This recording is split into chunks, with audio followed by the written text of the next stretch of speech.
enchanted garden once upon a time, in a quiet village surrounded by lush hills and clear streams, there lived a young boy named Oliver. He was a curious and kind-hearted child, known for his love of plants and nature. Oliver's home was small, but his garden was large and filled with every kind of flower, bird, and tree you could imagine. He spent his days tending to his plants, talking to them as if they were his friends. Oliver's favorite part of his garden was an ancient, twisted oak tree that stood at the center. The tree was said to be magical, and the villagers believed that it had been planted by a powerful sorceress long ago. The tree's branches stretched wide, and its leaves shimmered with a faint golden light whenever the sun set. No one knew what kind of magic the tree held, but everyone agreed it was special. One summer evening, as the sun dipped below the horizon, Oliver noticed something strange. The leaves of the old oak tree were glowing brighter than usual, and the air around it seemed to hum with energy. Curious, Oliver approached the tree and placed his hand on its trunk. As soon as his hand touched the bark, the ground beneath him began to tremble. The roots of the tree shifted, and the earth parted to reveal a hidden stone staircase leading deep underground. Oliver hesitated for only a moment before his curiosity got the better of him. He took a deep breath and began to descend the staircase. The stairs spiraled down for what felt like an eternity, but eventually, Oliver reached the bottom. He found himself in a vast underground chamber illuminated by soft, glowing crystals embedded in the walls. In the center of the chamber was a garden unlike any Oliver had ever seen. The plants were tall and vibrant, their colors more brilliant than anything on the surface. The air was thick with the scent of flowers, and the sound of trickling water echoed through the chamber. As Oliver stepped into the garden, he felt a warm breeze brush against his face. The plants seemed to sway in rhythm with the breeze, and he heard a soft, melodious voice whispering through the air. "Welcome, young gardener," the voice said. "You have found the enchanted garden, a place of ancient magic. Here, the plants hold secrets and powers beyond imagination. You are the first to discover this place in many centuries." Oliver looked around, trying to find the source of the voice, but saw no one. "Who are you?" he asked, his voice trembling with excitement. "I am the spirit of the garden," the voice replied. "I have watched over this place for centuries, waiting for someone worthy to find it. You have cared for the plants above with such love and devotion that I have decided to reveal this hidden sanctuary to you." Oliver's heart swelled with pride. "What can I do here?" he asked. The spirit chuckled softly. "In this garden, the plants are alive in ways you cannot imagine. Each one holds a different kind of magic. Some can heal any wound, others can grant wisdom or courage, and a few can even make your wildest dreams come true.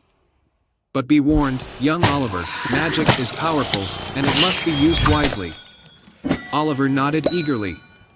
"I promise to be careful. Can I take some of these plants back to the surface to help the villagers?" The spirit's voice grew serious. "You may take only one plant with you, Oliver. Choose wisely, for it will change the fate of your village." Oliver looked around the garden, marveling at the beauty and variety of the plants. There were flowers with petals that glowed like the moon, trees with leaves made of pure gold, and vines that hummed with energy. But as he explored, his eyes were drawn to a small, unassuming plant with delicate blue flowers. It wasn't as flashy as the others, but something about it called to him. He knelt beside the plant and touched its leaves. "What is this one?" he asked. "That is the flower of hope," the spirit replied. "Its magic is simple but powerful. It can lift the spirits of anyone who sees it, filling their heart with hope and courage. In times of darkness, it shines the brightest." Oliver smiled. He knew this was the plant he wanted to take back to his village. "I choose the flower of hope," he said. The spirit's voice was warm with approval. "A wise choice, young one. Take it with you, and remember that hope is the most powerful magic of all." The plant's roots gently loosened from the earth, and Oliver carefully lifted it from the ground. As soon as he did, the garden began to fade, and the stone staircase reappeared. The spirit's voice whispered one last time, "Go now, and share the hope you have found." Oliver ascended the staircase, carrying the flower of hope in his arms. When he reached the surface, he found the night sky filled with stars, and the old oak tree standing as it always had. He planted the flower of hope in the center of his garden, where everyone in the village could see it. The next morning, the villagers noticed the new addition to Oliver's garden. As they gazed at the delicate blue flowers, they felt a strange warmth in their hearts. Worries that had weighed heavily on their minds began to fade, replaced by a sense of peace and optimism. The village, once quiet and reserved, soon became a place of laughter and joy. People worked together, helping one another and facing challenges with newfound courage. Word of the magical flower spread, and soon people from neighboring villages came to see it. Oliver's garden became a place of pilgrimage, where those in need of hope could come and find solace. The village flourished, and the once lonely gardener became a beloved figure, known far and wide for his kindness and the miracle he had brought to the land. Years passed, and though the flower of hope never withered, Oliver grew old. As he lay in his bed one evening, surrounded by the love of his fellow villagers, he felt a familiar warmth in his heart. The spirit of the garden whispered to him once more, "You have done well, Oliver. Your life has been a beacon of hope for all who knew you. Rest now, knowing that your garden will continue to bring light to the world." With a contented smile, Oliver closed his eyes for the last time, knowing that his legacy would live on in the hearts of all who had been touched by the flower of hope. And so, the village continued to thrive, and the story of Oliver and his enchanted garden was passed down through the generations. The flower of hope remained a symbol of the power of kindness and the magic that lies within every heart. And they all lived happily ever after. I hope you enjoyed this fairy tale. Once upon a time, in a lush and verdant valley surrounded by towering mountains, there was a small village named Greenfield. Greenfield was known for its beauty and the gentle, ancient willow tree that stood in the center of the village square. This willow, known as the Whispering Willow, was said to possess magical powers that could grant wishes to those with a pure heart. The villagers revered the Whispering Willow, for it was said that its whispers could guide them through difficult times and fulfill their deepest desires. However, as years passed, the willow's leaves began to wilt, and its once soft whispers grew faint. The village's prosperity seemed to wane with the willow's declining magic. Among the villagers was a young girl named Luna, known for her curiosity and kindness. She loved the Whispering Willow dearly and was determined to restore its magic. One evening, as she sat beneath its drooping branches, she overheard the willow's faintest whisper, "Find the heart of the forest, and the magic shall return." Determined, Luna decided to embark on a quest to find the heart of the forest, which was said to be hidden deep within the enchanted woods. The enchanted woods were known for their magical creatures and mysterious pathways, and no one had ventured into them for years.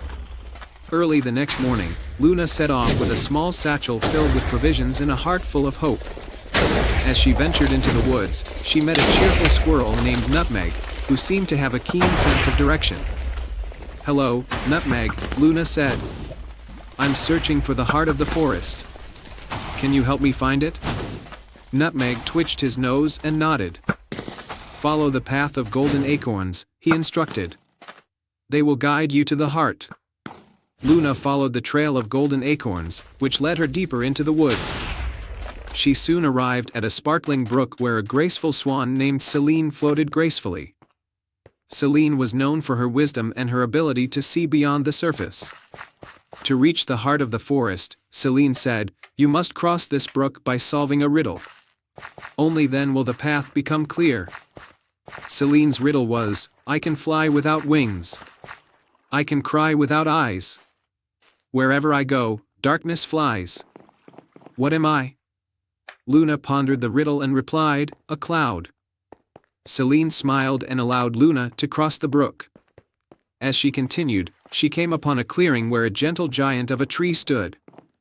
This tree, known as Arbor, was the final guardian of the heart of the forest. Arbor's voice rumbled like distant thunder as he spoke. "To find the heart, you must demonstrate your true heart's worth. Plant this seed, and if your intentions are pure, it will reveal the path."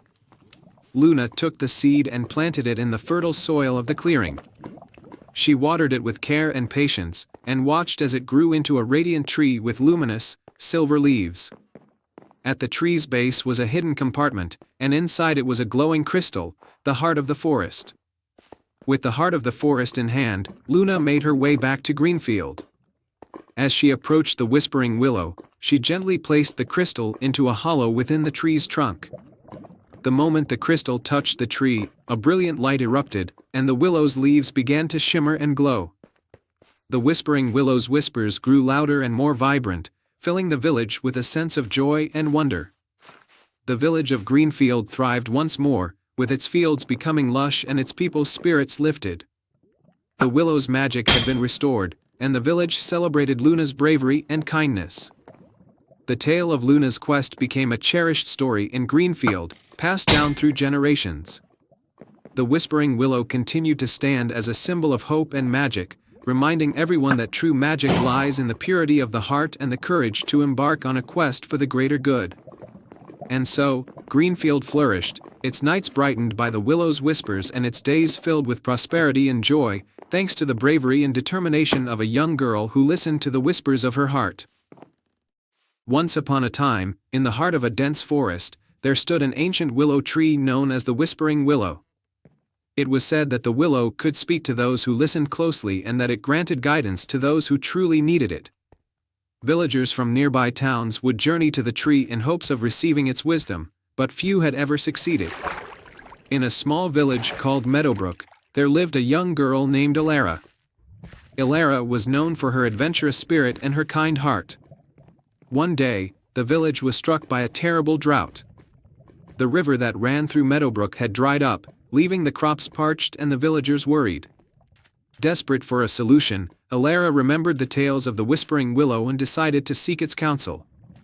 With a determined heart, Elara set off on a journey through the forest.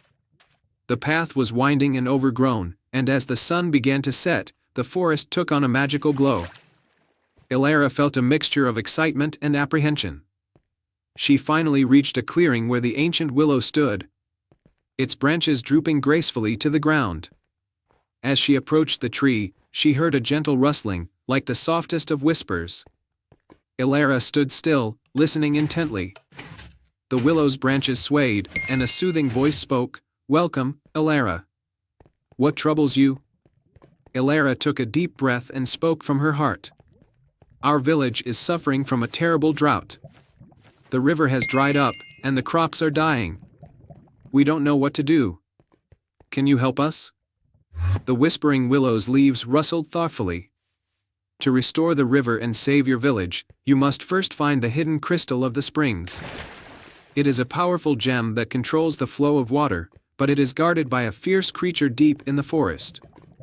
Elara's heart sank at the thought of facing a dangerous creature, but she knew she had to try. "Where can I find this crystal?" The willow's branches swayed and pointed toward a distant mountain. "The crystal is hidden in a cave atop the misty mountain. You will need courage, kindness, and a clever mind to retrieve it." Thanking the Whispering Willow, Elara set off towards Misty Mountain.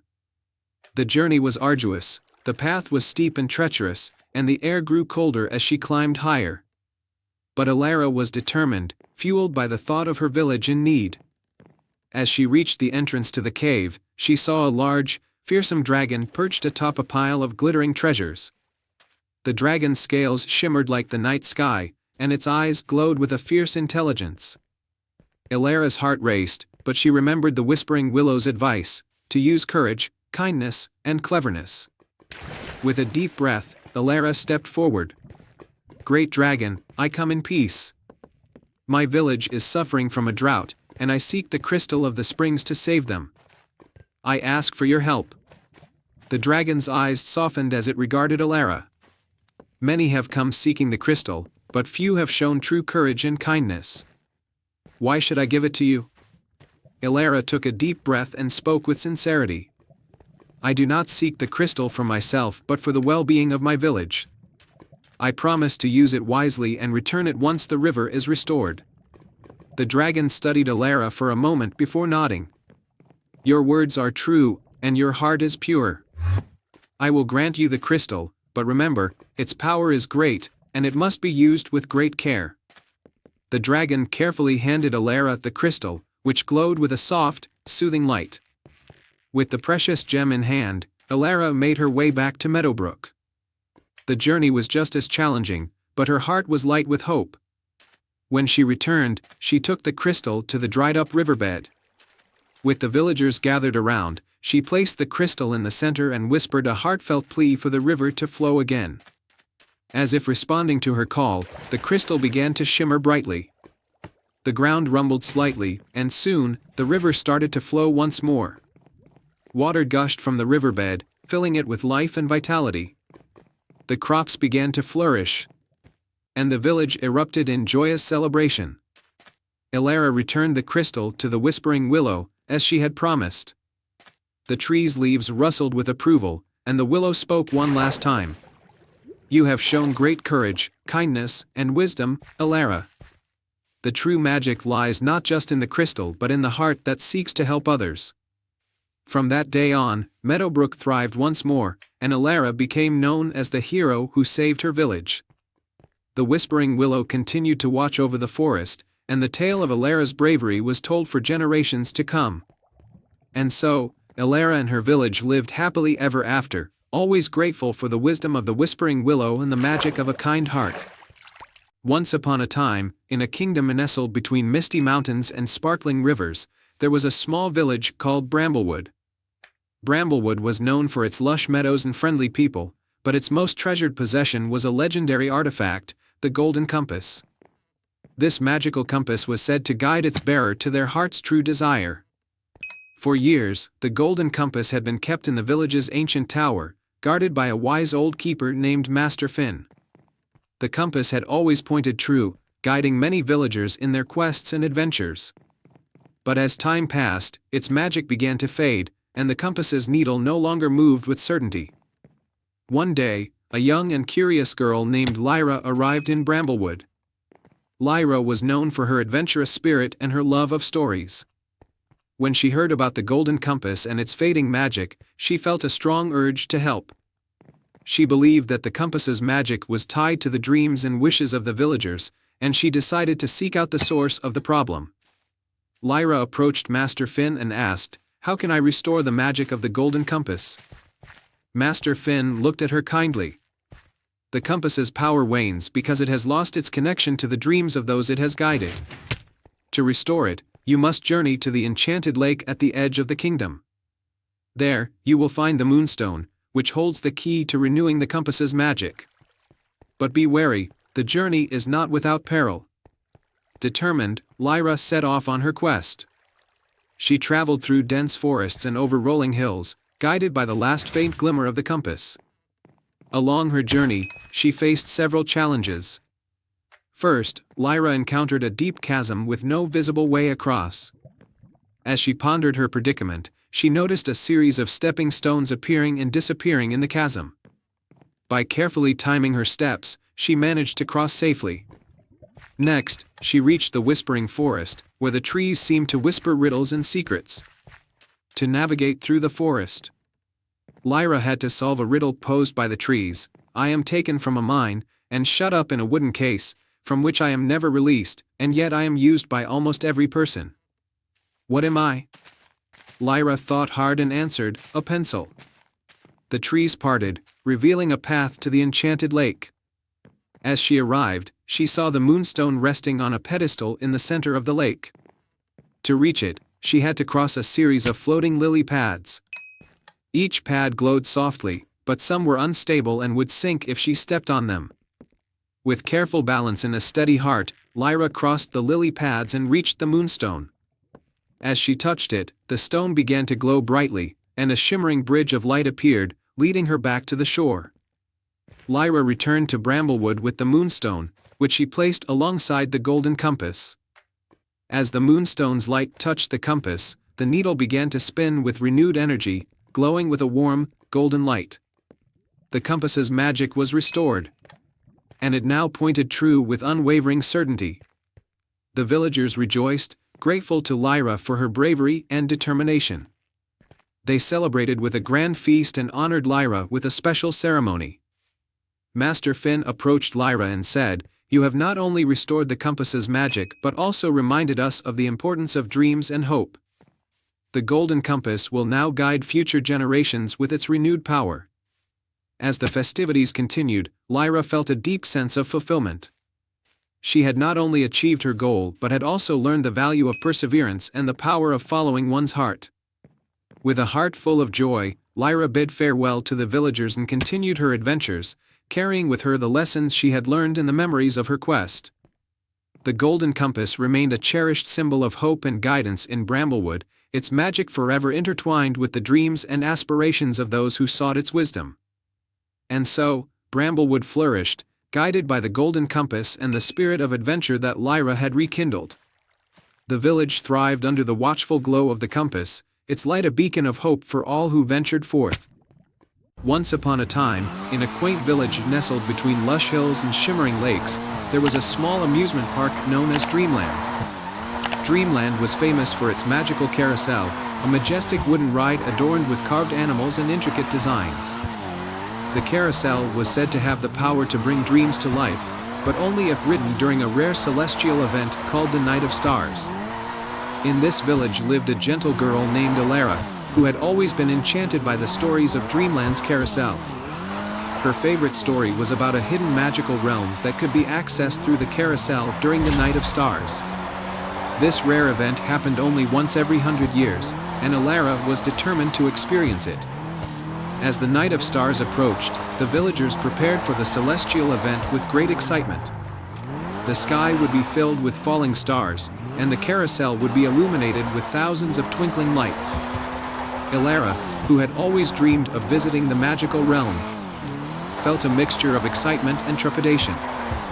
She had heard tales of the carousel's magic, but no one knew exactly what to expect. On the evening of the Night of Stars, the village was aglow with lanterns, and the carousel was beautifully decorated with shimmering stars and glowing lanterns. Alara arrived at Dreamland as the first star began to twinkle in the night sky. She watched in awe as the carousel started to spin, its lights casting a mesmerizing pattern across the ground. Alara approached the carousel and noticed that each of the carved animals, horses, unicorns, and even a majestic phoenix, seemed to glimmer with a life of their own. The carousel's music, a soft and enchanting melody, filled the air. She selected a beautiful, intricately carved unicorn and took her place on its back. As the carousel began to spin faster, the sky outside grew darker, and the stars seemed to shine even brighter. Suddenly, a soft, warm light enveloped Alara and the unicorn, and they began to rise from the carousel. With a gentle whoosh, they were transported into a wondrous, magical realm. Alara found herself in a breathtaking land of floating islands, cascading waterfalls of light, and glowing flora. The air was filled with the scent of blooming flowers and the sound of harmonious music. As she looked around, she saw fantastical creatures like shimmering fairies and gentle dragon-like beings. A graceful fairy with silver wings fluttered up to Alara and introduced herself as Luna, the guardian of the magical realm. "Welcome to the realm of dreams," Luna said with a warm smile. "This is a special place where dreams and reality intertwine. The Night of Stars has brought you here because your heart is pure and your dreams are sincere." Luna explained that Alara had the opportunity to make a wish that could shape the future of the magical realm and her own world. Alara thought deeply about her wish. She remembered the struggles her village had faced and the dreams she had for a better future. With a heart full of hope, she made her wish. "I wish for harmony and happiness to spread throughout my village and for everyone to find their dreams fulfilled." As Alara finished making her wish, a brilliant light enveloped the entire realm. The magic of her wish began to take shape, and the realm of dreams started to reflect the harmony and joy that Alara had wished for. The floating islands became lush with vibrant flowers, and the waterfalls of light sparkled even more brightly. Luna thanked Alara for her selfless wish and guided her back to the carousel. With a gentle motion, the unicorn and Alara were transported back to Dreamland, just as the Night of Stars was coming to a close. The carousel's music softened, and the lights began to dim. Alara dismounted the unicorn, feeling a deep sense of fulfillment and joy. The villagers gathered around, marveling at the radiant smile on her face. Though she could not share all the details of her magical journey, she told them of the beauty and peace she had experienced. The next day, as the sun rose over the village, a newfound sense of harmony and happiness began to flourish in Willowbrook. The crops thrived, the rivers flowed abundantly, and the villagers were filled with an unexplainable joy and contentment. It was as if Alara's wish had indeed transformed their lives for the better. And so, Dreamland's carousel became even more cherished by the villagers. The Night of Stars continued to be a time of celebration and wonder, and the story of Alara's journey to the realm of dreams was told for generations as a tale of hope, selflessness, and the magical power of a true heart. Once upon a time, in a serene valley surrounded by majestic mountains, there was a village named Glimmerwood. The village was renowned for its breathtaking gardens, which were said to be blessed by the moonlight. The most famous of these gardens was the Moonlit Garden, where flowers bloomed with an otherworldly glow under the light of the full moon. In this village lived a young boy named Finn, known for his adventurous spirit and deep love for nature. Finn had grown up hearing stories about the Midnight Bloom, a legendary flower that only blossomed once every 100 years under the full moon. It was said that the Midnight Bloom had the power to grant a single, selfless wish. One evening, as the full moon began to rise, Finn decided to search for the Midnight Bloom. Guided by tales of old and a burning curiosity, he ventured into the Moonlit Garden, determined to find the elusive flower and make a wish that could benefit his beloved village. The Moonlit Garden was a mesmerizing sight. The flowers sparkled like stars, and the air was filled with a gentle, sweet fragrance. Finn carefully made his way through the garden, his eyes scanning the vibrant petals for any sign of the Midnight Bloom. As he searched, Finn encountered three magical creatures who guarded different parts of the garden. One, the luminescent firefly. This tiny creature with glowing wings hovered near a patch of radiant lilies. It spoke to Finn with a voice like tinkling bells. To find the Midnight Bloom, you must solve a riddle. Only then will you receive guidance. The firefly's riddle was, I fly without wings, I cry without eyes. Whenever I go, darkness flies. What am I? Finn pondered for a moment before answering, a cloud. The firefly's glow brightened, and it led him to a hidden pathway lined with shimmering stones. 2. The whimsical owl. As Finn followed the pathway, he reached an ancient oak tree where an owl perched on a branch. The owl's feathers glowed with a soft, silver light. To proceed, you must show your courage, the owl hooted. Face the trial of the thorns. Finn discovered a thick hedge of thorns blocking his way. With careful determination, he used his jacket to shield himself and slowly made his way through the prickly barrier. Though it was challenging, he reached the other side without a scratch. The owl nodded in approval and gave him a glowing feather as a token of success. 3. The enigmatic fairy. The final guardian was a fairy with sparkling wings who danced around a moonlit pond. To find the Midnight Bloom, she said, you must reveal the hidden path by reflecting the moonlight. Finn noticed that the fairy was using a small mirror to direct the moon's light onto the pond. Inspired, he used his own small mirror to reflect the moonlight onto a concealed door hidden behind a curtain of ivy. The door creaked open, revealing a staircase leading downward. At the bottom of the staircase was a secret chamber, bathed in a soft, ethereal light. In the center of the chamber, on a pedestal of crystal, rested the Midnight Bloom. Its petals were an enchanting blend of deep blues and silvers, and it emitted a gentle, soothing glow. As Finn approached, he felt a surge of hope and compassion. He knew that his wish needed to be selfless, aimed at the greater good of his village. With a heart full of sincerity, Finn made his wish, I wish for the prosperity and well-being of my village, so that everyone may live in harmony and happiness.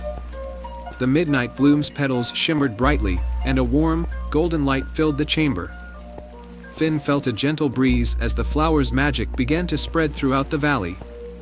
Returning to Glimmerwood, Finn saw that his village had transformed. The gardens were even more beautiful, the crops were flourishing, and the villagers were filled with joy and contentment. The magic of the Midnight Bloom had brought prosperity to Glimmerwood, fulfilling Finn's selfless wish. The tale of Finn's adventure and the midnight bloom became a cherished story in Glimmerwood. Every full moon, the villagers would gather in the moonlit garden to celebrate the magic and beauty that had blessed their lives, always remembering the brave boy who had made a wish for the well-being of all. And so, under the moonlit sky, Glimmerwood thrived, its gardens forever glowing with the gentle light of the midnight bloom, and its people forever grateful for the magic of a selfless heart. In a kingdom surrounded by rolling hills and lush forests, there was a small village known for its vibrant flowers and melodious birdsong. At the heart of this village lived a kind and gentle girl named Lila. Lila had a special gift. She could play the most enchanting melodies on her silver flute, melodies that could soothe even the most troubled heart. One evening, as the full moon rose high in the sky, a mysterious fog rolled into the village. The fog was unlike any other, swirling with hues of silver and blue, and carrying an eerie silence. The villagers became uneasy, for they had heard old tales of a moonlit melody that could dispel any dark enchantment. Lila, determined to protect her village, decided to find the source of the fog and lift its spell. With her trusty flute in hand and a lantern to light her way, she set out towards the edge of the forest, where the fog seemed to be thickest. As Lila ventured deeper into the forest, the fog grew denser, making it difficult to see. Suddenly, she stumbled upon a clearing bathed in moonlight. In the center of the clearing stood a magnificent, ancient oak tree with a hollow trunk. At the base of the tree was a beautiful, silver harp, its strings shimmering with a soft, ethereal glow. Intrigued, Lila approached the harp. As she reached out to touch it, a gentle voice spoke from within the hollow tree. To lift the moonlit fog and restore peace to your village, you must play the melody that matches the rhythm of the moon. Lila was puzzled but knew she had to try. She took a deep breath and began to play her flute, weaving a melody that filled the clearing with a sweet, soothing tune. The harp strings began to resonate with her music, creating a harmonious duet. As she played, the fog around the clearing began to shimmer and swirl, forming shapes of luminous creatures that danced in the moonlight. The creatures, sensing Lila's pure heart and dedication, began to sing along with the melody, their voices blending with the music. The more Lila played, the brighter the clearing became, and the fog started to lift from the village. The villagers, watching from afar, were amazed as the fog vanished, revealing the moonlit sky and the twinkling stars. The forest creatures gathered around Lila, their eyes filled with gratitude. The gentle voice from the oak tree spoke again. You have played the melody of the moon with courage and kindness. The enchantment is lifted, and harmony is restored. As a token of their appreciation, the creatures gifted Lila with a golden leaf from the ancient oak tree. The leaf, they explained, would always guide her when she needed help and remind her of the magic she had brought to the world. Lila returned to the village, where she was greeted with cheers and celebration. The villagers were overjoyed to see their home restored and honored Lila for her bravery and the enchanting melody that had saved them. From that night on, the village thrived under the light of the moon, and Lila continued to play her flute, sharing her melodies with all who needed comfort and joy. The golden leaf remained a cherished keepsake, a reminder of the night when music and magic saved the village.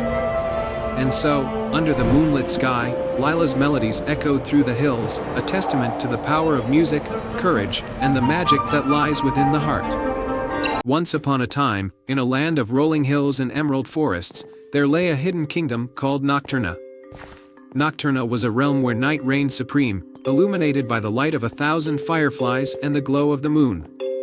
The kingdom's most precious treasure was the moonflower, a magical blossom that only bloomed under the light of the full moon and granted wishes to those with a pure heart. In the heart of Nocturna lived a kind and brave young girl named Mira. Mira was known for her kindness and her love for the creatures of the night. Despite the beauty of her kingdom, Mira was troubled. The moonflower, which had always been a symbol of hope and magic, had not bloomed for many moons, and the kingdom was beginning to lose its luster. One evening, as the full moon cast its silvery light over Nocturna, Mira decided to seek the moonflower and find out why it had stopped blooming. She believed that if she could restore its magic, she could bring back the kingdom's former splendor. With a heart full of determination and a small satchel of supplies, Mira set off on her quest. She ventured deep into the forest, where the trees whispered ancient secrets and the stars twinkled like diamonds in the sky. Her path was guided by the soft glow of fireflies and the gentle hum of night creatures. As Mira journeyed through the forest, she came across a shimmering pond. The water was still and mirrored the moonlight perfectly. By the edge of the pond sat an old, wise turtle with a shell that sparkled like the night sky. "Greetings, traveler," said the turtle. "I am Tiberius, the guardian of the pond. What brings you to this enchanted place?" Mira explained her quest to find the moonflower and restore its magic. Tiberius listened intently and then spoke. "To find the moonflower, you must first prove your worthiness. The path ahead is filled with challenges. You will need to show bravery, kindness, and wisdom." With Tiberius's words in mind, Mira continued her journey. Her first challenge was a dark and tangled thicket known as the Forest of Echoes. The trees were so dense that they blocked out the moonlight, and strange, eerie sounds echoed all around. Mira knew she had to rely on her courage. She took a deep breath and stepped into the thicket, calling out to the forest creatures for help. To her surprise, the creatures of the forest, a family of owls, a curious fox, and a wise old deer, emerged from the darkness. They guided Mira through the thicket, their presence comforting her and dispelling her fears. As they emerged on the other side, Mira thanked them for their help, and they wished her well on her journey. The second challenge was a swirling river known as the River of Reflections. The water was so clear that it showed not only the physical reflection but also the deepest fears and desires of those who looked into it. Mira gazed into the water and saw her own reflection, filled with doubts and uncertainties. She closed her eyes, focused on her true purpose, and stepped into the river. Her pure heart allowed her to cross safely, and the river calmed as she reached the opposite shore. Finally, Mira reached the Moonflower's Grove, a secluded glen bathed in soft moonlight. The moonflower was not blooming, and its petals were wilted. Mira felt a pang of sadness but remembered Tiberius's advice to show wisdom. She knew that the moonflower's magic was connected to the kingdom's well-being. Mira knelt beside the flower and gently spoke to it, expressing her love for Nocturna and her desire to see it flourish once more. She sang a soft, heartfelt song, hoping to rekindle the moonflower's magic.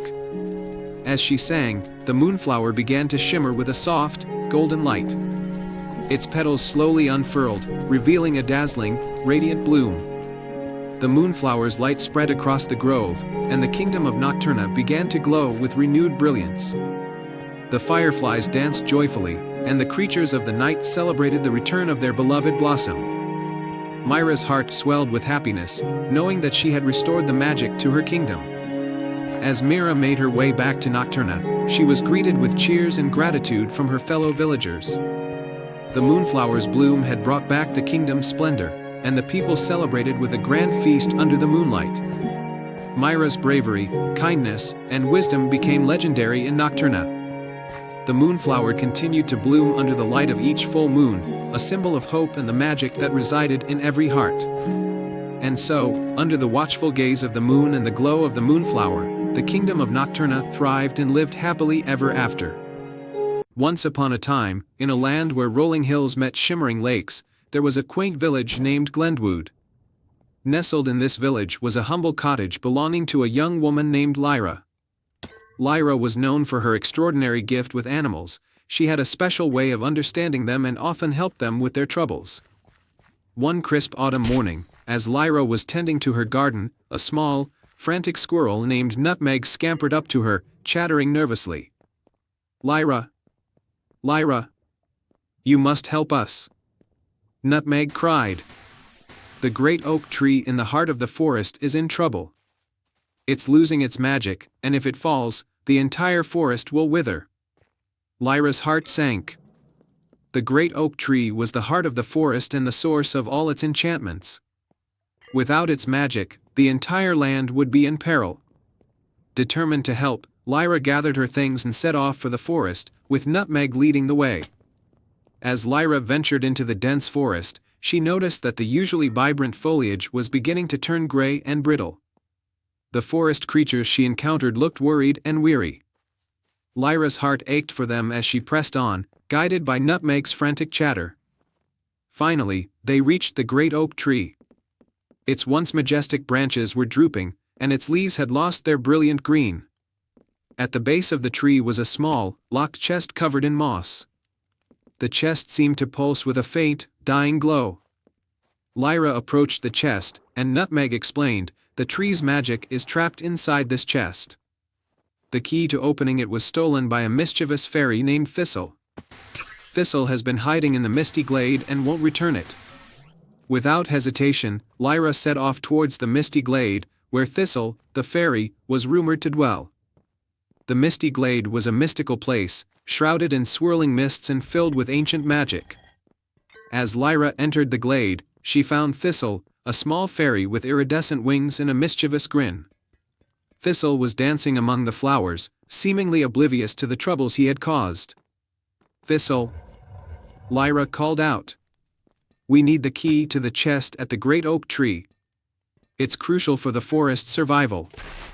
Thistle's grin faded as he looked at Lyra. "The key? Oh, that's just a trinket I took for fun. I didn't realize it would cause so much harm." Lyra's eyes softened with understanding. "The magic of the great oak tree sustains the entire forest. Please, return the key so we can save it." Thistle, realizing the gravity of the situation, nodded and retrieved the key from a small pouch on his belt. "I'm truly sorry," he said, handing it to Lyra. "I didn't mean to cause harm." With the key in hand, Lyra hurried back to the great oak tree. As she unlocked the chest, a brilliant light burst forth, and the magical essence of the tree began to flow back into its branches. The leaves regained their vibrant green, and the tree's majestic presence was restored. The forest came alive once more, its creatures rejoicing as the magic was renewed. Lyra smiled as she saw the joy returning to the land. Nutmeg and the other animals thanked her profusely, and Thistle, who had followed her back, expressed his heartfelt apologies and gratitude. The great oak tree stood tall and strong, its magic flourishing once again. As a token of appreciation, the forest creatures gifted Lyra with a special pendant that would allow her to communicate with the forest's magic whenever she needed. Lyra returned to Glenwood, where the villagers celebrated her bravery and kindness. The forest was now vibrant and full of life, and Lyra continued to help her animal friends and protect the magic of the land. And so, Glenwood thrived, and the great oak tree remained a symbol of hope and enchantment. Lyra's tale of courage and compassion was told throughout the land, reminding everyone of the power of understanding and the importance of protecting the magic that binds us all. And they all lived happily ever after. Once upon a time, in a lush, green valley surrounded by misty mountains, there was a charming village named Riverton. The village was known for its sparkling river, which meandered through the valley, and its friendly, hard-working people. However, beyond the mountains, no one knew what lay hidden. Local legends spoke of a hidden kingdom that could only be reached by crossing a bridge made of silver that appeared only once every 100 years. In Riverton lived a young boy named Finn, who was curious and adventurous. He had grown up listening to tales of the Hidden Kingdom, a magical realm filled with wondrous creatures and treasures beyond imagination. As the centennial of the Silver Bridge's appearance approached, Finn was determined to find it and uncover the mysteries of the Hidden Kingdom. On the eve of the centennial, Finn set out on his quest. He followed the river as it wound through the mountains, guided by the shimmering glow of the moonlight. As the night grew darker, Finn found himself at the base of the tallest mountain, where the path became steep and treacherous. Undeterred, he climbed steadily, his heart set on discovering the bridge. After hours of climbing, Finn reached a plateau where he saw a radiant, silver light shining through the mist. He pushed through the dense fog and emerged into a breathtaking scene. There, stretching across a deep chasm, was the Silver Bridge, its surface gleaming like the moonlit sky. As Finn stepped onto the bridge, he felt a sense of awe and excitement. The bridge swayed gently beneath his feet, and he could hear the soft, melodious hum of magic in the air. He walked slowly, savoring the moment, until he reached the other side. On the far side of the bridge, Finn entered a magnificent forest where the trees sparkled with a silvery sheen, and the flowers glowed with a gentle, otherworldly light. The air was filled with the sweet scent of blossoms, and the sound of laughter and music floated through the trees. Following the sounds, Finn arrived at the entrance of a grand palace made of crystal and gold. The palace was surrounded by a lush garden where fantastical creatures roamed freely. A group of elegant fairies fluttered around the garden, their wings shimmering like precious gems.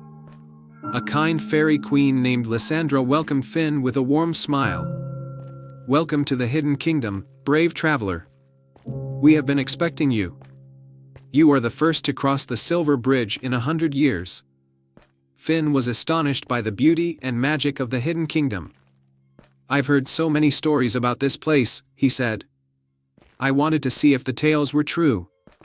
Queen Lysandra nodded. "Our kingdom is indeed as wondrous as the stories suggest. However, there is more to the Hidden Kingdom than what meets the eye. We have been facing a problem that only someone with a pure heart can help us solve." She led Finn to a chamber within the palace where a large, ancient tree stood. The tree's once lush leaves were now wilting, and its branches seemed to droop with sadness. "This is the heart tree," Lysandra explained. "It is the source of our kingdom's magic and vitality. However, it has been losing its magic because of a dark enchantment that has seeped into our land. We need someone to retrieve the starlight crystal from the depths of the enchanted cavern to restore the heart tree." Finn agreed to help, and the queen guided him to the entrance of the enchanted cavern. The cavern was a labyrinth of sparkling crystals and winding tunnels. Finn ventured inside, using his lantern to light the way. Along his journey, he encountered various magical creatures who offered him riddles and challenges. One of the creatures, a wise old dragon named Draconis, posed a riddle. "I have keys but open no locks, I have space but no room, you can enter but cannot go outside. What am I?" Finn thought deeply and then answered, "A piano." Draconis nodded in approval and handed Finn a glowing gem. "This will help you find the starlight crystal." With the gem's light guiding him, Finn continued through the cavern until he reached a large, shimmering pool. At the center of the pool, on a pedestal made of crystal, was the starlight crystal, radiating a soft, silver-blue light. Finn carefully retrieved the crystal and made his way back to the Hidden Kingdom. Returning to the heart tree, Finn placed the starlight crystal into a hollow in the tree's trunk. As the crystal's light mingled with the tree's magic, the heart tree began to rejuvenate.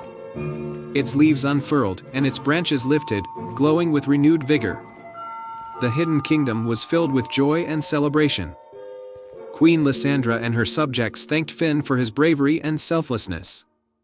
As a token of their gratitude, they gifted him a small vial of enchanted moonlight, which would allow him to visit the Hidden Kingdom whenever he wished. As Finn left the Hidden Kingdom and crossed the Silver Bridge back to his village, he felt a sense of fulfillment. The tales of the Hidden Kingdom were true, and he had played a part in preserving its magic. Back in Riverton, Finn shared his incredible adventure with his fellow villagers, and the story of the Hidden Kingdom became a cherished legend. The Silver Bridge and the Hidden Kingdom remained a symbol of hope and wonder, reminding everyone that magic and adventure await those with brave hearts and pure intentions. The end. Once upon a time, in a picturesque village surrounded by lush meadows and sparkling streams, there lived a kind-hearted girl named Mia. Mia loved the outdoors, especially the fields of wildflowers that bloomed every spring. She spent her days wandering among the flowers, admiring their beauty and listening to the songs of the birds. One spring morning, while exploring a particularly dense thicket near the edge of the village, Mia stumbled upon a hidden glade she had never seen before. In the center of the glade stood a single, radiant flower unlike any she had ever encountered. It was a delicate blossom with petals that shimmered like the night sky, adorned with tiny stars that twinkled as if they were real. Intrigued, Mia carefully approached the flower. As she bent down to admire it, the flower began to glow softly and spoke in a gentle, melodious voice. "Hello, Mia. I am the Starflower, and I have been waiting for you." Mia was astonished but listened intently as the Starflower continued. "I have a secret that I need to share. Many moons ago, a powerful enchantment was cast upon our land to protect it from harm. But now, the magic that keeps our world safe is fading, and the enchantment is weakening. Only a pure-hearted soul like yours can restore the magic. The Starflower explained that to renew the enchantment, Mia needed to find 3 magical relics hidden in different parts of the land. Each relic was guarded by a creature of magic and required an act of bravery and kindness to retrieve. Determined to help, Mia set out on her quest. The first relic, the Crystal of Light, was said to be hidden in the Enchanted Forest, a place known for its mystical creatures and ever-changing paths.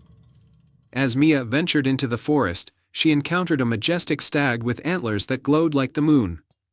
The stag was trapped by a thorny bramble, unable to move.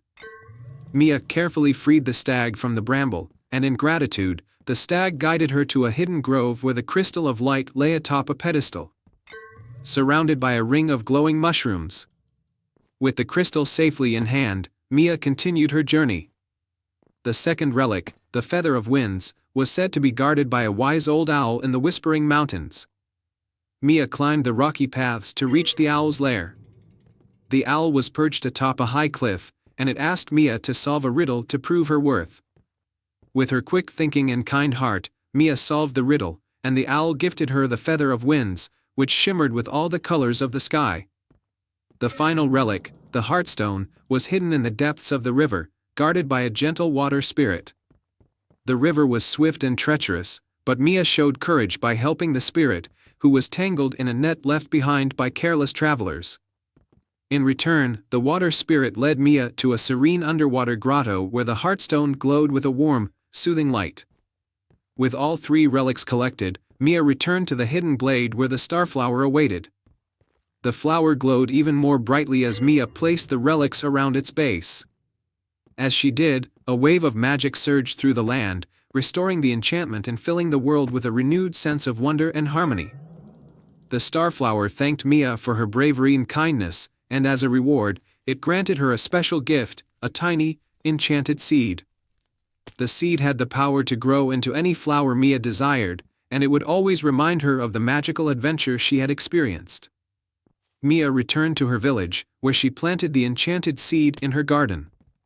The flower that grew from it was the most beautiful and unique bloom anyone had ever seen. It became a symbol of the magic that existed in the world and a reminder that even the smallest acts of kindness could have the most profound effects. And so, Mia's tale of bravery and kindness spread throughout the village, inspiring others to seek out the magic and wonder in their own lives. The enchanted glade remained a cherished secret, and the Starflower's legacy continued to shine brightly in the hearts of those who believed in the power of magic. Once upon a time, in a quaint village nestled between rolling hills and a shimmering river, there lived a young girl named Elara. Elara was known throughout the village for her adventurous spirit and kind heart. Her greatest treasure was an old lantern she had inherited from her grandmother. The lantern was peculiar, its light seemed to flicker in colors of gold and silver, and it had a soft, soothing glow even in the darkest of nights. Every evening, Elara would light the lantern and place it by her window, believing it brought warmth and light not only to her home but to the entire village. The villagers often remarked on how the lantern's glow seemed to chase away shadows and fill their hearts with peace. One autumn evening, as Elara was preparing for bed, a fierce storm swept through the village. The wind howled through the trees, and the rain poured down in torrents. As the storm raged, the lantern's light began to flicker more wildly than ever before. Elara watched in awe as the lantern's glow grew brighter and brighter until, with a sudden burst of light, it illuminated the entire room and then vanished. When the light subsided, Elara found herself not in her cozy bedroom, but in a magnificent forest bathed in twilight. The trees here were tall and ancient, their leaves shimmering with a silvery sheen. The air was filled with the sweet scent of flowers and the soft hum of magical creatures. Confused but curious, Elara wandered through the forest until she came across a small, elegant cottage. The cottage seemed to glow with the same soft light as her lantern. Tentatively, she knocked on the door, and it was opened by an elderly woman with a warm smile and twinkling eyes. "Welcome, Elara," the woman said. "I am Lumina, the guardian of the enchanted lantern. I see that your lantern has brought you here." Elara was astonished. "But how do you know my name? And where am I?" Lumina chuckled gently. This is the Enchanted Forest, a place where magic thrives and wishes come to life. Your lantern is not just an ordinary object, it is a key to this world. It has chosen you to help restore balance to our realm. Elara was intrigued. How can I help? Lumina explained that the Enchanted Forest was losing its magic because the Heartstone, the source of the forest's power, had been stolen. The Heartstone was a precious gem that radiated pure magic, and without it, the forest would lose its enchantment and eventually fade away.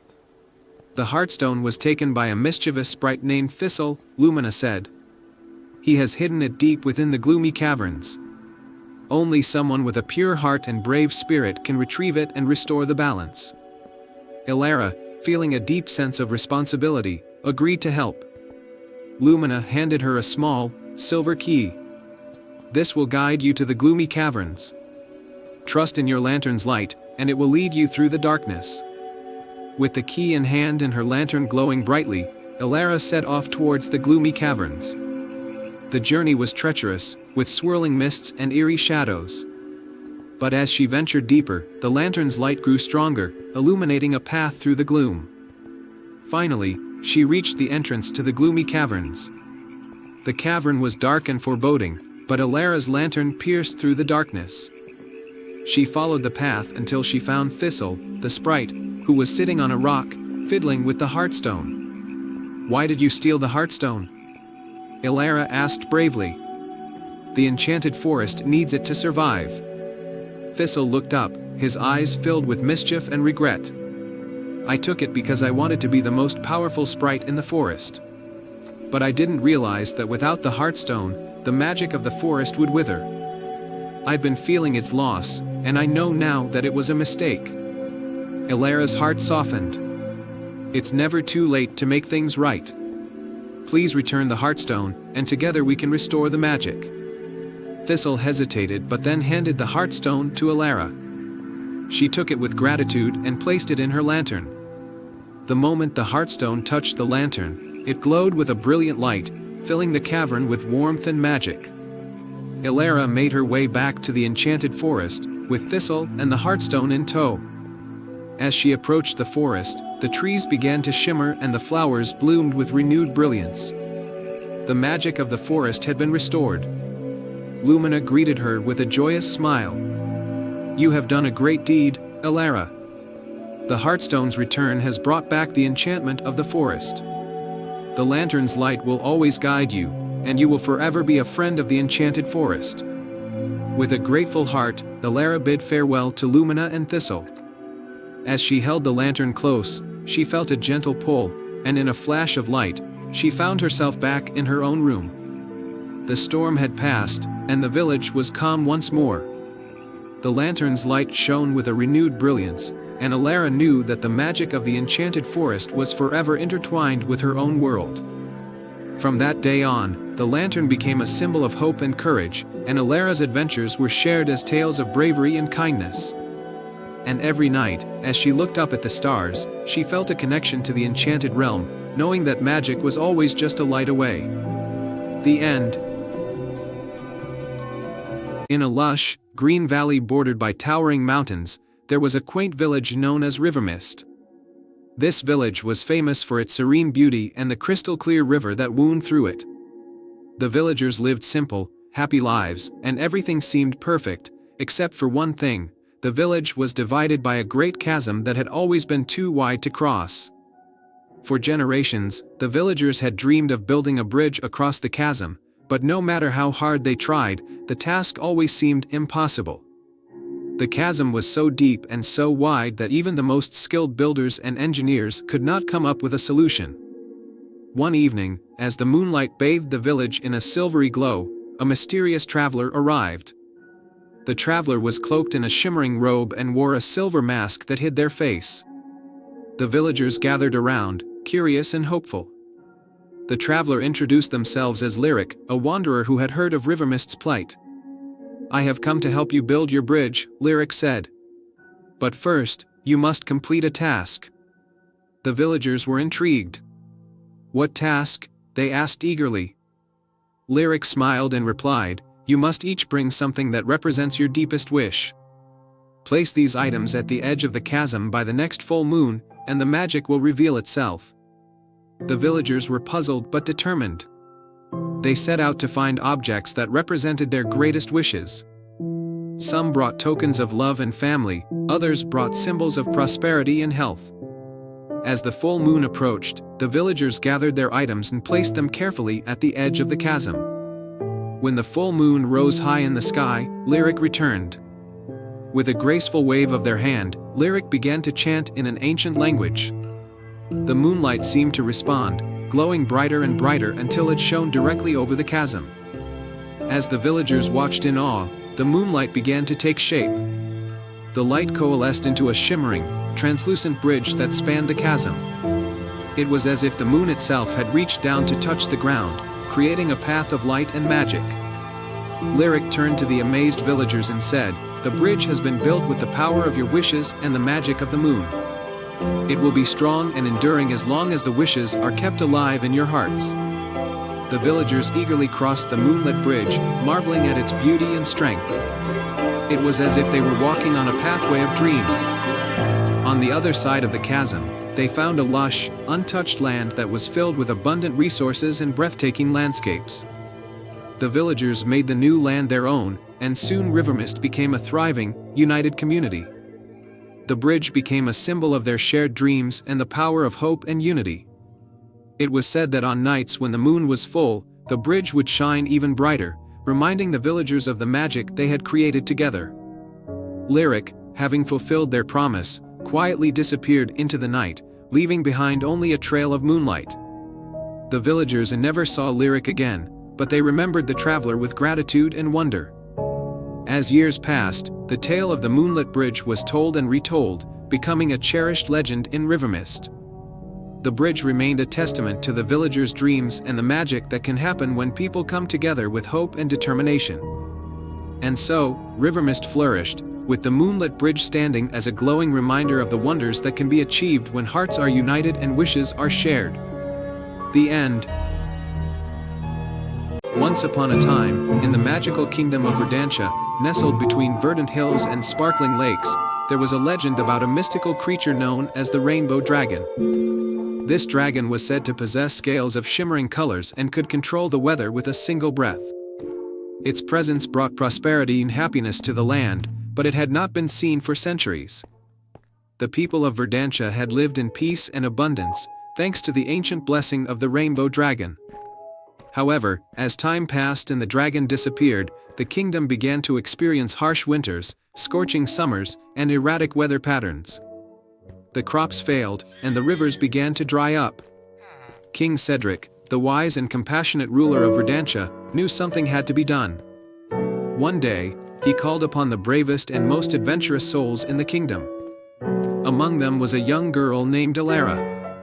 She was not a knight or a sorcerer, but she had a heart full of courage and a deep love for her homeland.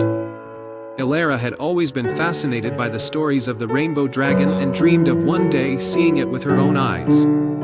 "Your Majesty," Elara said, bowing before King Cedric, "I will find the Rainbow Dragon and bring back its blessing to Verdantia."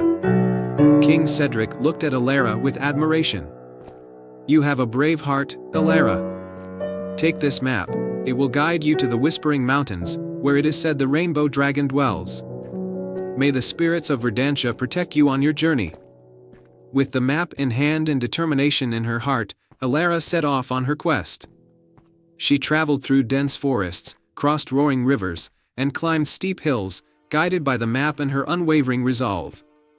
Along the way, she befriended a small, clever fox named Lyric, who decided to accompany her on her journey.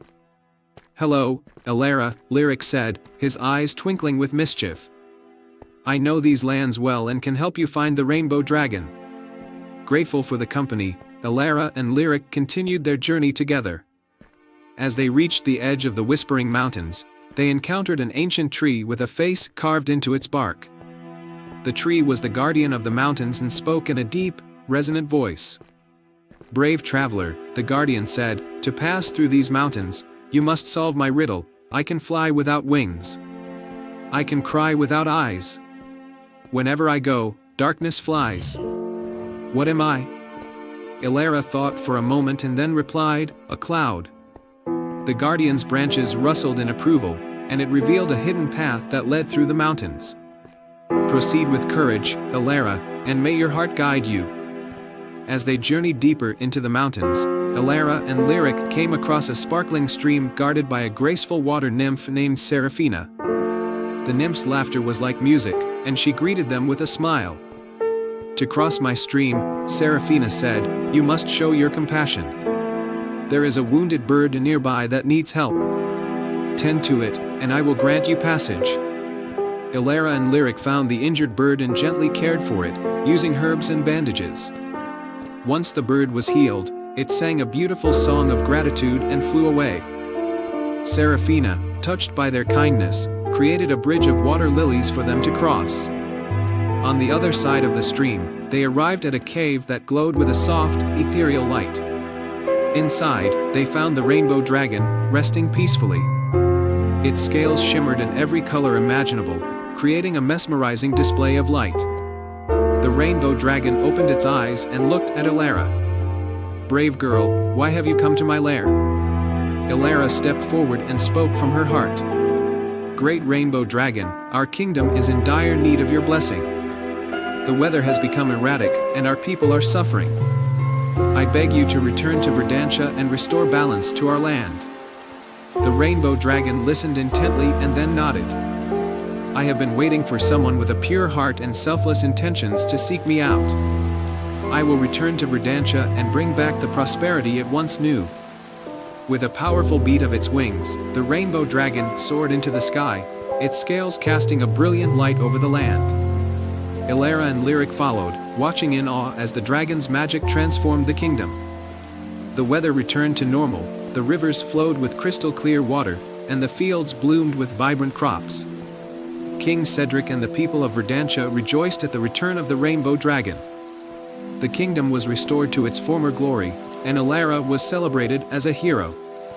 The rainbow dragon made its home in the enchanted forest, watching over the land and ensuring that balance was maintained. From that day forward, Ilara's bravery and kindness were remembered in songs and stories. The rainbow dragon's presence brought peace and prosperity to Verdantia, and its legend lived on, inspiring generations to come. And so, the kingdom of Verdantia thrived under the watchful eye of the rainbow dragon, a symbol of hope, courage, and the enduring power of a pure heart. The magic of Willow's Grove. Once upon a time, in a land of rolling hills and blooming meadows, there was a small village nestled beside an ancient forest. In this village lived a curious boy named Oliver. Oliver loved exploring and had a special fascination with the old stories and legends of his village, especially the tale of Willow's Grove. According to the legend, Willow's Grove was a hidden part of the forest where the trees were enchanted and had the power to grant wishes. However, the entrance to this magical grove was hidden and could only be found by someone who truly believed in magic and had a pure heart. One bright autumn morning, Oliver decided to search for Willow's Grove. He packed a small satchel with food, a map, and his trusty compass, then set off into the forest. The trees were ablaze with colors of red and gold, and the air was filled with the scent of fallen leaves. As Oliver ventured deeper into the forest, he came across an old, gnarled oak tree with a large hollow at its base. Curious, he peered inside and found a small, intricately carved wooden box. Inside the box was a note that read, "To find Willow's Grove, follow the whispers of the trees and listen to the songs of the birds."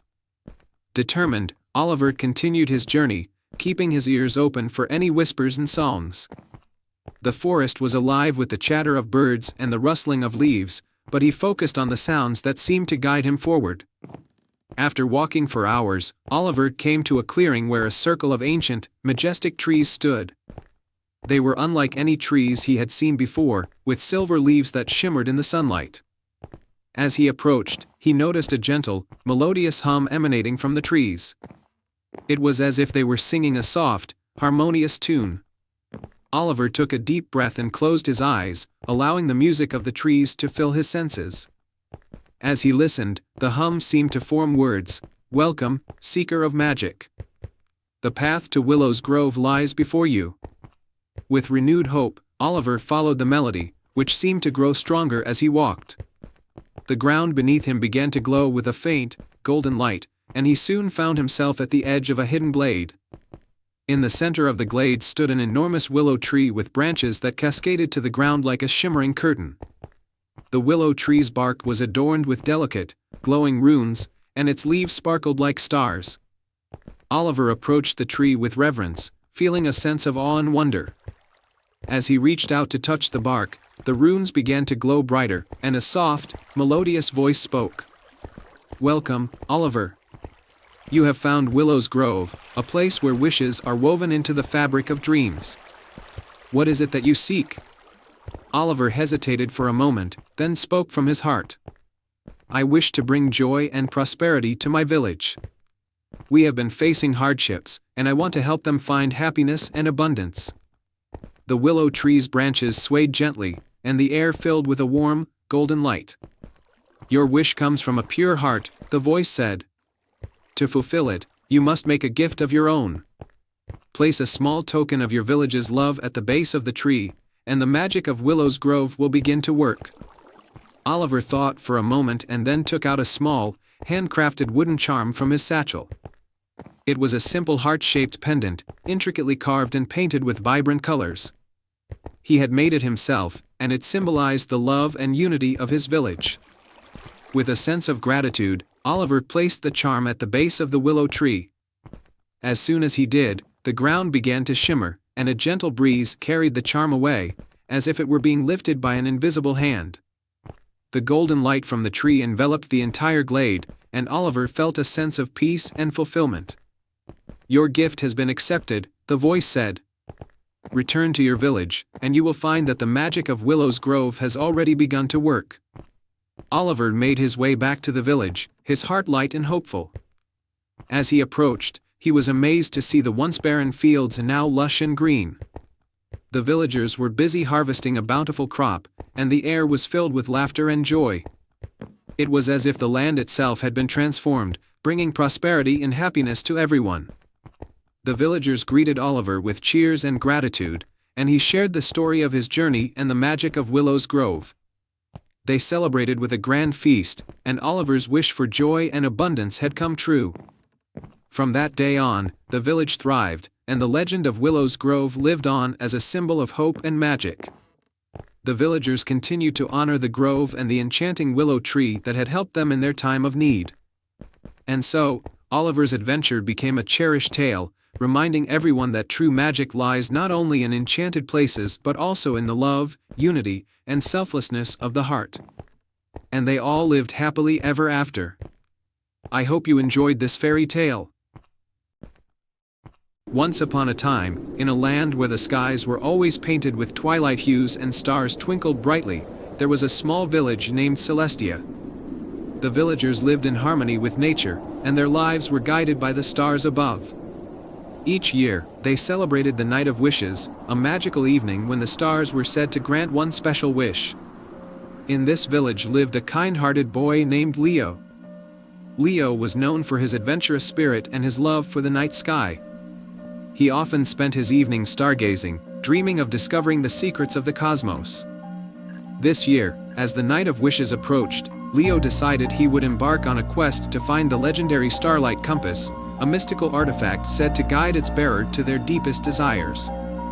According to legend, the Starlight Compass was hidden in the heart of the Celestial Forest, a mystical woodland that shimmered with starry light. Leo prepared for his journey by packing a small satchel with essentials, a map of the stars, a lantern, and a warm cloak. With a heart full of determination and curiosity, he set out as the first stars began to appear in the evening sky. As Leo entered the celestial forest, the trees sparkled with a gentle, silver light, and the air was filled with the soft hum of celestial melodies. Leo followed a path illuminated by stardust, guided by the twinkling lights of fireflies that seemed to dance in rhythm with the stars above. After walking for some time, Leo came to a clearing where a magnificent, ancient tree stood. Its branches stretched high into the sky, and its leaves shimmered like a galaxy. At the base of the tree was a grand, golden door adorned with intricate star patterns. Leo approached the door and noticed a riddle inscribed on it. To find the compass and claim its might, you must seek the light within the night.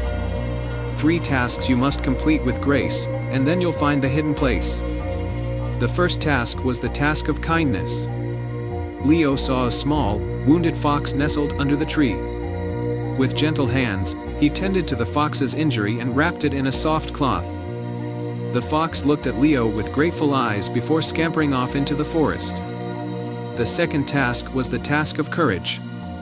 Leo heard a faint, mournful sound coming from a deep, shadowy ravine. Peering into the darkness, he saw a family of glowing fireflies trapped inside a spider's web. Summoning his courage, Leo carefully freed the fireflies, who buzzed around him in a grateful, joyous swirl. The final task was the task of wisdom. Leo found an ancient stone tablet with a constellation map. The map depicted a series of stars forming a pattern. The riddle's final clue was inscribed on the tablet, *, find the star that guides the way, and it will lead you where you may. Align the stars with your true aim, and the compass will reveal its name. Star. Leo studied the constellation map and aligned the stars according to their patterns. As he did, the golden door began to glow with a soft, warm light. The door creaked open, revealing a hidden chamber bathed in starlight. In the center of the chamber was a pedestal with a shimmering compass resting upon it. The compass had a crystal-clear face and delicate, silver pointers that glowed with an otherworldly light. Leo carefully took the starlight compass and felt a surge of warmth and clarity. The compass's needle pointed towards the sky, and Leo knew that his deepest wish had been granted. With the compass in hand, he followed its guidance back to Celestia. As he arrived, the stars seemed to shine even brighter, and the village was filled with a renewed sense of wonder and magic. On the Night of Wishes, Leo shared the story of his adventure and the magic of the starlight compass with the villagers. The compass's light illuminated the night, guiding the villagers' wishes and bringing joy and hope to everyone. From that night on, the starlight compass became a cherished symbol in Celestia, reminding everyone that with kindness, courage, and wisdom, the stars would always guide them to their deepest desires. And so, the tale of Leo and the starlight compass became a beloved legend, celebrating the magic of the night sky and the power of dreams.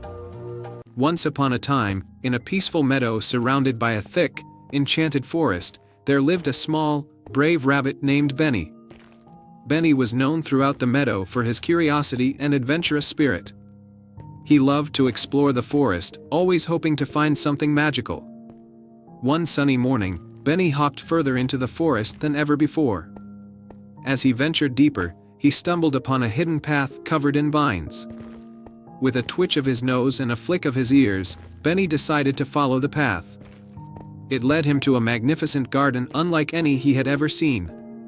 The garden was filled with flowers of every color, sparkling with dew that glimmered like diamonds. In the center of the garden stood a large, ancient tree with a trunk as wide as Benny's burrow. Intrigued, Benny hopped closer to the tree. As he approached, a gentle voice whispered through the leaves. "Welcome, brave rabbit," the voice said. Benny looked around, his whiskers twitching in curiosity. From behind the tree, a tiny fairy emerged, her wings shimmering in the sunlight. "I am Lila, the guardian of this magical garden," she said. "You have shown great courage to venture this far, and I need your help." Benny, ever eager for adventure, nodded eagerly. "What can I do to help, Lila?" Lila explained that the garden was in danger. The magical tree in the center, known as the Tree of Life, had started to wither. Its magic was fading because a dark spell had been cast on it by the wicked sorcerer, Grimwald. To save the garden, Benny had to find 3 enchanted items: the Pearl of Purity, the Emerald Leaf, and the Sapphire Dewdrop. Lila handed Benny a small, silver amulet. "This will guide you on your quest," she said. "Trust in your heart, and you will succeed." With a determined hop, Benny set off on his quest.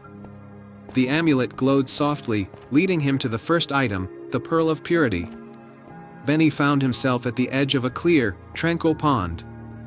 At its center, on a lily pad, lay the Pearl of Purity, shining brightly. But the pond was guarded by a giant frog, its eyes gleaming with wisdom. To take the pearl, The frog croaked, "You must answer a riddle. What is more precious than gold, but cannot be bought or sold?" Benny thought for a moment and then replied, "A friend." The frog smiled and allowed Benny to take the pearl. With the first item in his pouch, Benny followed the amulet's light to the next destination, the Whispering Woods. There, hidden among the dense foliage, was the emerald leaf. As Benny entered the woods, he heard soft whispers all around him. The trees themselves seemed to speak, warning him of Grimwald's traps. Benny moved cautiously, his ears perked up. Finally, he found the emerald leaf high up in a tree, glowing green and vibrant. Just as Benny was about to climb, a sly fox appeared, blocking his path. To earn the leaf, the fox said slyly, "You must show kindness. Help someone in need, and it will be yours." Benny looked around and saw a baby bird on the ground, unable to fly. He gently picked up the bird and placed it back in its nest. The fox, impressed by Benny's kindness, vanished, allowing Benny to take the emerald leaf. With 2 items secured, Benny hurried towards the final destination, the Crystal Cave, where the sapphire dewdrop was hidden. The cave was dark and cold, with crystals jutting out from every surface, reflecting eerie light. At the very end of the cave, Benny saw the sapphire dewdrop, hanging from a crystal. The cave was guarded by a giant spider, its eyes glowing menacingly. To take the dewdrop, the spider hissed, "You must face your greatest fear." Benny trembled, for he was afraid of the dark. Summoning all his courage, he stepped into the shadows, feeling his way towards the dewdrop.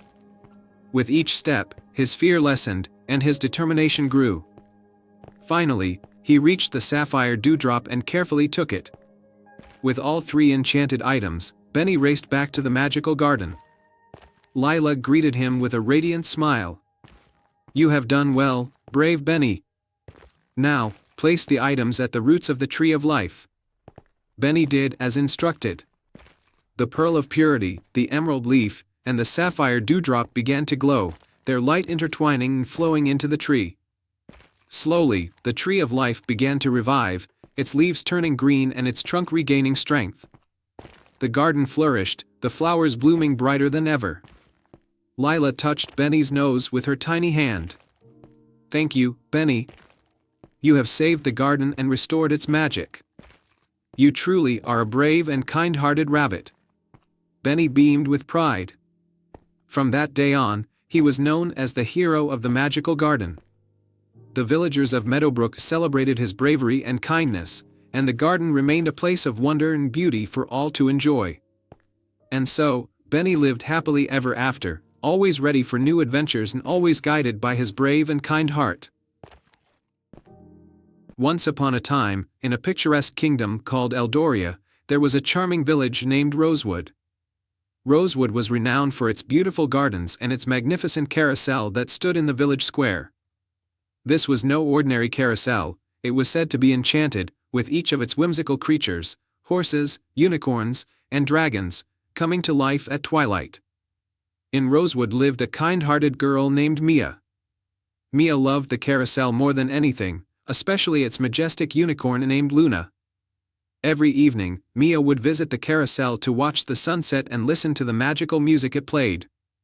The villagers believed that the carousel's magic kept their land joyful and peaceful. One evening, as twilight approached, a dark cloud began to gather over the kingdom. The carousel's music grew faint and strained, and the once vibrant colors of the enchanted creatures began to fade. Mia's heart sank as she realized that the carousel's magic was waning. The village elder, a gentle man named Cedric, called a meeting and revealed that the source of the carousel's magic, the Heartstone of Harmony, had been stolen. The Heartstone was hidden in a secret chamber beneath the carousel and was the key to the enchantment that kept the village in harmony. Without it, the carousel's magic would continue to weaken, and darkness would slowly consume Rosewood. Determined to save her village and her beloved carousel, Mia decided to embark on a quest to retrieve the Heartstone. Accompanied by Luna, who had magically transformed into a shimmering unicorn, and her clever friend Oliver, a small and resourceful mouse, Mia set off towards the enchanted forest, where the Heartstone was rumored to be hidden. Their journey began with a series of magical challenges. The first challenge was a labyrinth of towering, enchanted hedges. As they ventured into the maze, the hedges seemed to shift and rearrange themselves. A friendly, talking owl perched on a high branch noticed their struggle. "To navigate this maze, you must answer my riddle," the owl said with a hoot. "I am not alive, yet I grow. I don't have lungs, yet I need air. I don't have a mouth, yet water kills me. What am I?" Mia thought hard and finally answered, "A fire." The owl nodded and flapped its wings, causing the hedges to part and reveal the way forward. Mia, Luna, and Oliver continued their journey and soon reached a shimmering river guarded by a gentle, glowing water nymph. "To cross this river, you must show kindness," the nymph said. "My waters are troubled, and I need help. Can you restore their clarity?" Mia took out a vial of enchanted dust she had brought for emergencies and sprinkled it over the river. The waters cleared instantly, and the nymph created a bridge of sparkling water for them to cross. As they proceeded, they arrived at a dense grove where they encountered a fierce, shadowy guardian who blocked their way. The guardian, a formidable figure with glowing eyes, challenged them to a test of courage. "To proceed, you must confront your greatest fear," the guardian declared. Mia took a deep breath and stepped forward. She faced her fear of darkness and embraced it with unwavering courage. Her bravery illuminated the grove with a warm, golden light, causing the guardian to step aside and reveal a hidden path leading to a grand, ancient oak tree. At the base of the oak tree was a hidden door. Mia, Luna, and Oliver entered the chamber beneath the tree and found the Heartstone of Harmony lying on a pedestal, surrounded by dark enchantments. A menacing sorceress named Malina appeared, having stolen the Heartstone to harness its power for herself. "You cannot take the Heartstone," Malina hissed. "Its power is mine." Mia stood her ground, her heart filled with determination. "The Heartstone belongs to the people of Rosewood. It should be used to bring harmony, not to sow discord." Malina raised her staff, but Luna charged forward, using her unicorn's magic to deflect the sorceress's attacks. Oliver darted around, creating distractions. Mia seized the Heartstone and, with a burst of light, shattered Malina's staff, breaking the dark enchantments. With the Heartstone in her possession, Mia and her friends returned to Rosewood. As they approached the village, Mia placed the Heartstone back into the pedestal beneath the carousel. The enchanted creatures sprang back to life, and the carousel's music resumed its joyful melody, filling the air with magic once more. The villagers celebrated with a grand festival, dancing under the stars and marveling at the revitalized carousel. The Heartstone's magic was restored, and Rosewood thrived, its gardens blooming brighter than ever and its people filled with renewed happiness. Mia's bravery and kindness became legendary in Rosewood, and her story was told for generations as a reminder of the power of courage, friendship, and the magic of harmony. And so, the village of Rosewood continued to bask in the light of the enchanted carousel, living happily ever after. Once upon a time, in a land where the moonlight bathed everything in a soft, silver glow, there was a quaint village named Selene.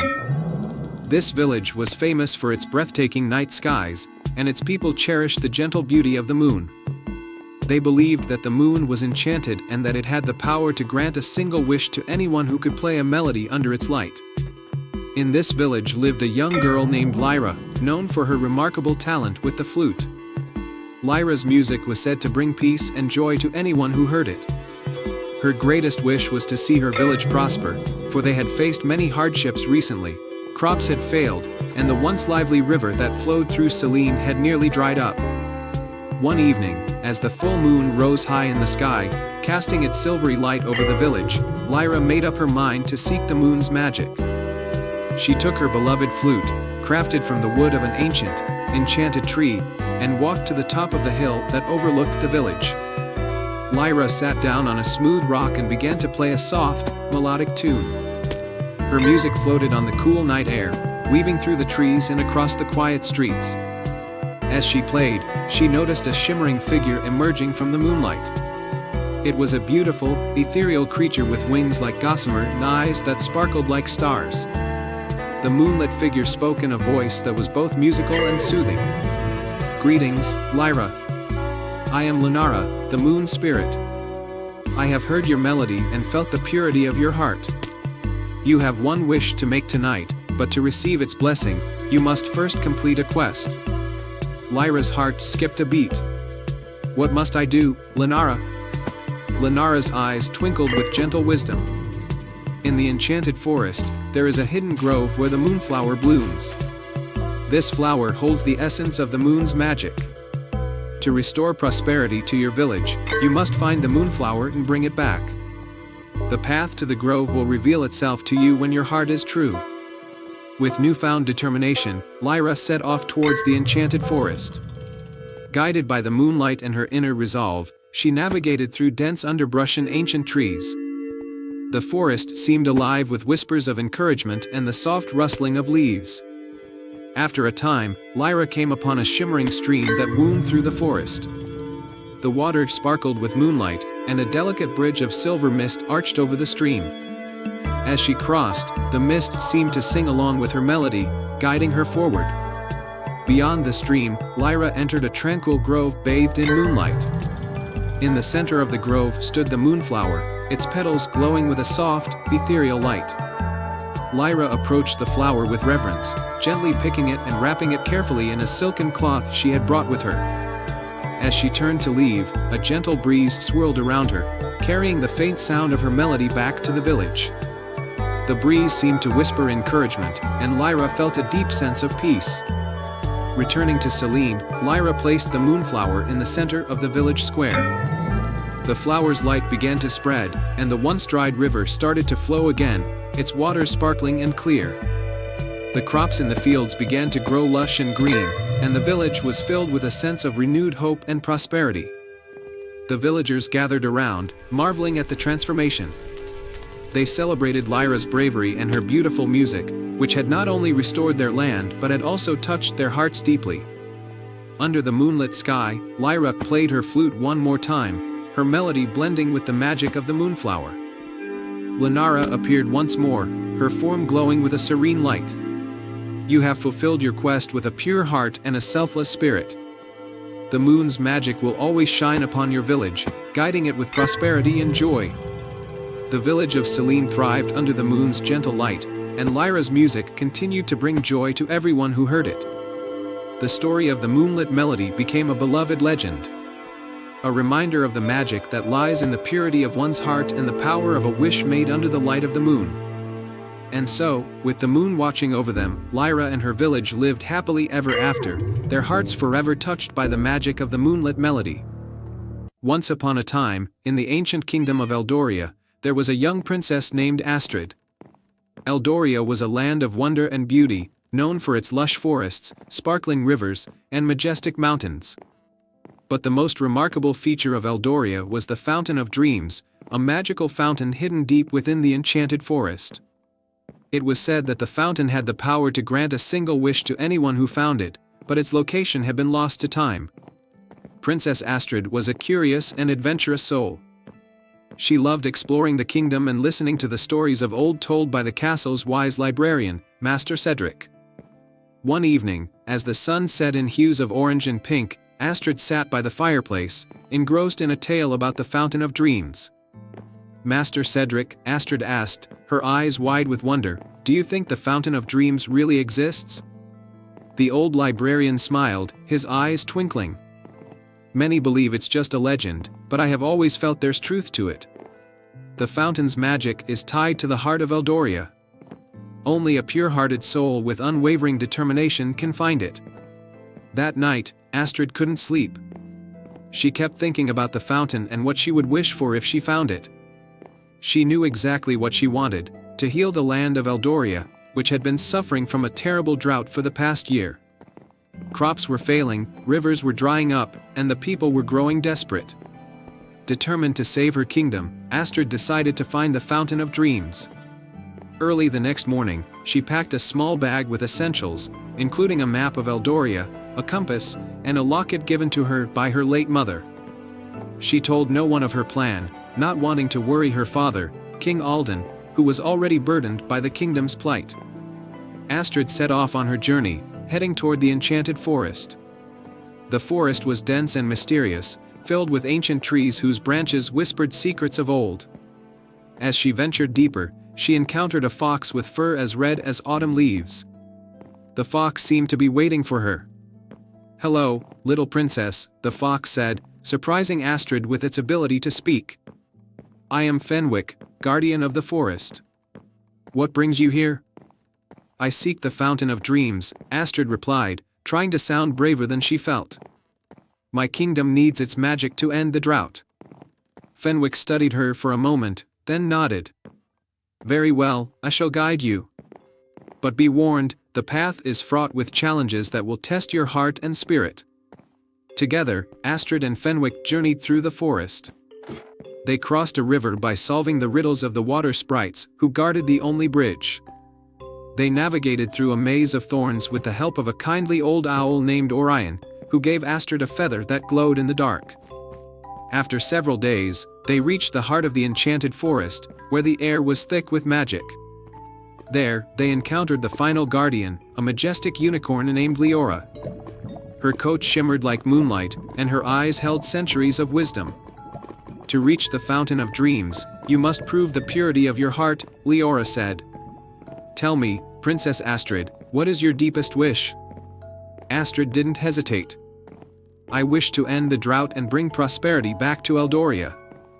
My people are suffering, and I want to help them." Leora nodded approvingly. "Your wish is selfless and noble. You may proceed."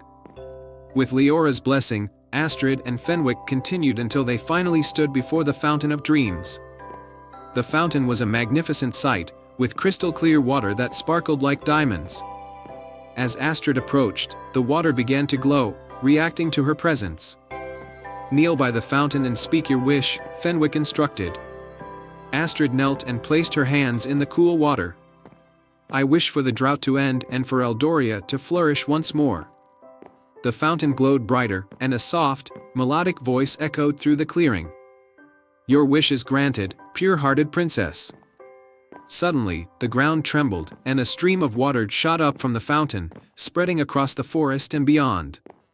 Astrid watched in awe as the magic flowed through the land, reviving rivers, filling lakes, and nourishing the earth.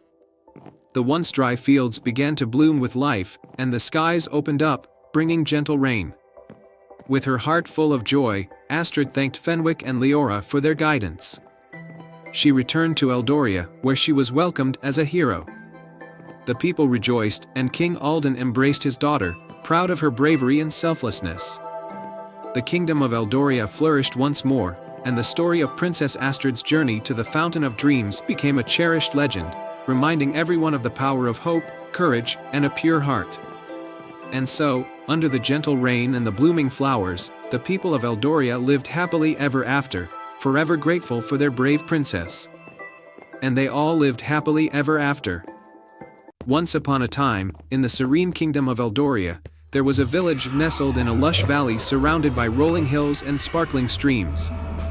The village was known for its breathtaking night skies, where stars seemed to twinkle more brightly than anywhere else in the realm. The villagers cherished their nightly stargazing sessions and shared tales of a legendary star that was said to grant a single wish to anyone who could find it. Among the villagers was a young boy named Finn, who had always dreamed of exploring beyond the valley and discovering the mysteries of the world. His heart longed for adventure, and he believed that if he could find the legendary star, he could fulfill his greatest wish, to bring hope and prosperity to his village. The night of the falling star. One crisp autumn night, as the village prepared for its annual star festival, a dazzling comet streaked across the sky. It was said to be a sign that the legendary star was near. Finn, with his heart brimming with determination, decided this was the perfect moment to embark on his quest. Armed with a map of constellations, a small lantern, and his trusty companion, a clever fox named Luna, Finn set off towards the mountains where the comet had fallen. The journey would be perilous, but Finn was undeterred. The Enchanted Forest. Finn and Luna trekked through the Enchanted Forest, a place known for its magical creatures and shimmering flora. The forest was alive with sounds, and the trees seemed to whisper secrets of the night. As they ventured deeper, they encountered a mischievous sprite named Pippin who blocked their path.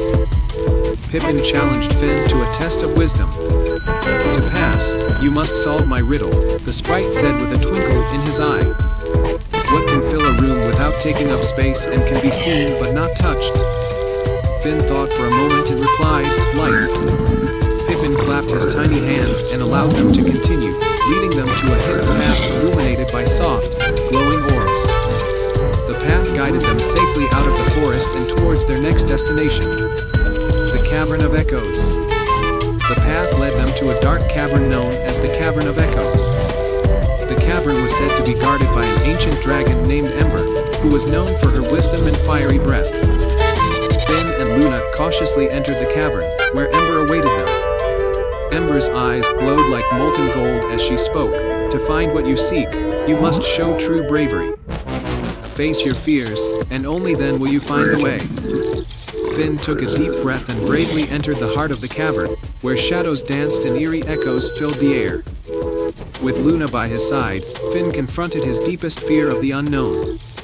As he faced the darkness with unwavering resolve, a hidden passage revealed itself, leading them to a chamber where a beautiful crystal sat upon a pedestal. The crystal's secret. The crystal, bathed in a gentle blue light, was the heart of the cavern, and as Finn approached it, he heard a soft, melodious voice. To continue, you must make a choice. The heart of the cavern will grant you one gift: courage, wisdom, or compassion. Choose wisely. Finn thought about his village and the struggles they faced. He chose compassion, believing that with compassion, he could bring understanding and hope to those in need.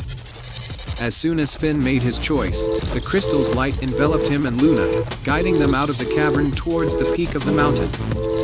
There, beneath the twinkling night sky, they saw a magnificent sight: the star's revelation. At the mountain's peak, Finn saw the legendary star glowing brightly against the backdrop of the cosmos. It was even more beautiful than he had imagined, with a light that seemed to dance and shimmer with the rhythm of the universe. The star spoke to Finn in a voice like a gentle breeze. You have shown great bravery, wisdom, and compassion. Your wish will be granted, but remember that true magic lies within the heart. Finn made his wish for his village. I wish for the strength and hope for my people to overcome their struggles and find joy and prosperity. The star's light intensified, casting a radiant glow over the valley below. As Finn and Luna made their way back to the village, they saw that the valley was transformed. The land was lush and fertile, the stream sparkled with fresh water, and the village thrived with renewed energy and happiness. The return home. Finn returned to his village as a hero. The villagers celebrated the transformation, grateful for the prosperity and joy that had come to them. They honored Finn's bravery and the compassion that had guided him on his journey. The legend of the Star of Eldoria grew, and the tale of Finn's quest became a cherished story, reminding everyone that the true magic of a wish lies in the heart and the courage to seek it. As the years passed, Finn's village continued to flourish, and the star in the night sky became a symbol of hope for all who gazed upon it, a reminder that dreams and compassion could indeed light up even the darkest of nights. The starry pendant. Once upon a time, in a serene kingdom where rolling hills met sparkling lakes, there was a small village known for its beauty and tranquility. This village had a secret, a hidden cave at the edge of the forest, where a magical pendant known as the Starry Pendant was said to be kept. The pendant was believed to have the power to bring dreams to life, but it could only be found by someone with a pure heart and a noble purpose. In this village lived a gentle girl named Arya. Arya was known for her kindness and her love for storytelling. She would often gather the village children and spin tales of wonder and magic. Despite her joyful nature, Arya's family was struggling. Her father, a skilled carpenter, had been unable to work due to an injury, and her mother had fallen ill. Arya's heart ached to find a way to help her family and bring happiness back to her home. One evening, as Arya sat by the fire telling stories, she overheard an old woman talking about the Starry Pendant and its magical powers. Determined to help her family and improve the lives of her fellow villagers, Arya decided to find the pendant and use its magic for good. The quest begins the following morning. Arya set off towards the forest, guided by the stories she had heard about the hidden cave. She packed a small bag with bread, a flask of water, and a warm cloak. The forest was dense and full of winding paths, but Arya's determination led her through. As she ventured deeper into the forest, Arya encountered a talking squirrel perched on a tree branch. The squirrel had bright, curious eyes and said, "To find the hidden cave, you must answer my riddle. I can fly without wings, I can cry without eyes. Wherever I go, darkness follows me. What am I?" Arya thought carefully and answered, "A cloud." The squirrel chattered in delight and pointed towards a narrow path that led further into the forest. Arya thanked the squirrel and followed the path. The enchanted glade. The path led Arya to a beautiful glade bathed in soft, golden light. In the center of the glade was a crystal-clear pond, and beside it stood a graceful swan with feathers that shimmered like moonlight. The swan spoke in a melodious voice, "To proceed, you must solve this riddle. I have cities but no houses, forests but no trees, and rivers but no water. What am I?" Arya considered the riddle and replied, "A map." The swan nodded and gracefully moved aside, revealing a hidden entrance to a cave concealed by ivy and moss. Arya entered the cave, her heart filled with hope. The Cave of Wonders. Inside the cave, Arya found herself in a magnificent chamber with walls that sparkled like stars. At the center of the chamber was a pedestal, and upon it rested the starry pendant. The pendant was a dazzling gem that seemed to capture the light of 1,000 stars. As Arya approached the pendant, a soft voice echoed through the chamber, "To receive the magic of the starry pendant, you must make a wish from the heart. What you wish for should be for the benefit of others." Arya closed her eyes and made her wish, "I wish for my family to be healed, for my father to recover, and for my village to be blessed with joy and prosperity." As she spoke, the pendant glowed with a brilliant light. The light began to flow out from the cave, spreading across the land, touching every corner of the village. Arya felt a warm, comforting breeze as the magic worked its wonders. The return home. When Arya returned to her village, she was met with an extraordinary sight. Her family was in good health, her father had returned to his work, and the village was bustling with renewed energy. The fields were flourishing, the wells were full, and there was an abundance of food. The villagers celebrated with a grand feast in Arya's honor, grateful for the magic of the starry pendant that had transformed their lives. Arya's kindness and bravery had brought happiness and prosperity to her home. The tale of Arya and the starry pendant became a beloved story in the village, a reminder of the power of selflessness and the magic that can be found when one's heart is full of love for others. And so, Arya's village thrived, forever blessed by the magic of the starry pendant in the heart of one extraordinary young girl. Once upon a time, in a land where the mountains kissed the clouds and rivers sparkled like diamonds, there was a peaceful kingdom named Eldoria. Eldoria was renowned for its lush meadows and crystal-clear lakes, but it was also famous for a mysterious legend, the tale of the Midnight Star. According to the legend, the Midnight Star was a magical gem that shone with the light of the moon. It was said to grant a single wish to anyone who could find it. However, the Midnight Star had been hidden away for centuries, lost in the depths of the enchanted cavern, which was said to be guarded by powerful enchantments and mystical creatures. In the heart of Eldoria lived a brave young girl named Lila. Lila had always been curious about the legends of her land and had a heart full of dreams. Her greatest wish was to help her village, which had been struggling with a long drought. The rivers had dried up, and the fields were parched. Desperate to restore life to her home, Lila decided to seek out the Midnight Star. One crisp morning, with a small satchel of supplies and a heart full of hope, Lila set off towards the enchanted cavern. As she approached the cavern's entrance, a cool mist surrounded her, and the air crackled with magic. The entrance was framed by ancient, twisting vines and guarded by a talking raven named Corvus. "Greetings, traveler," croaked Corvus. "What brings you to the enchanted cavern?"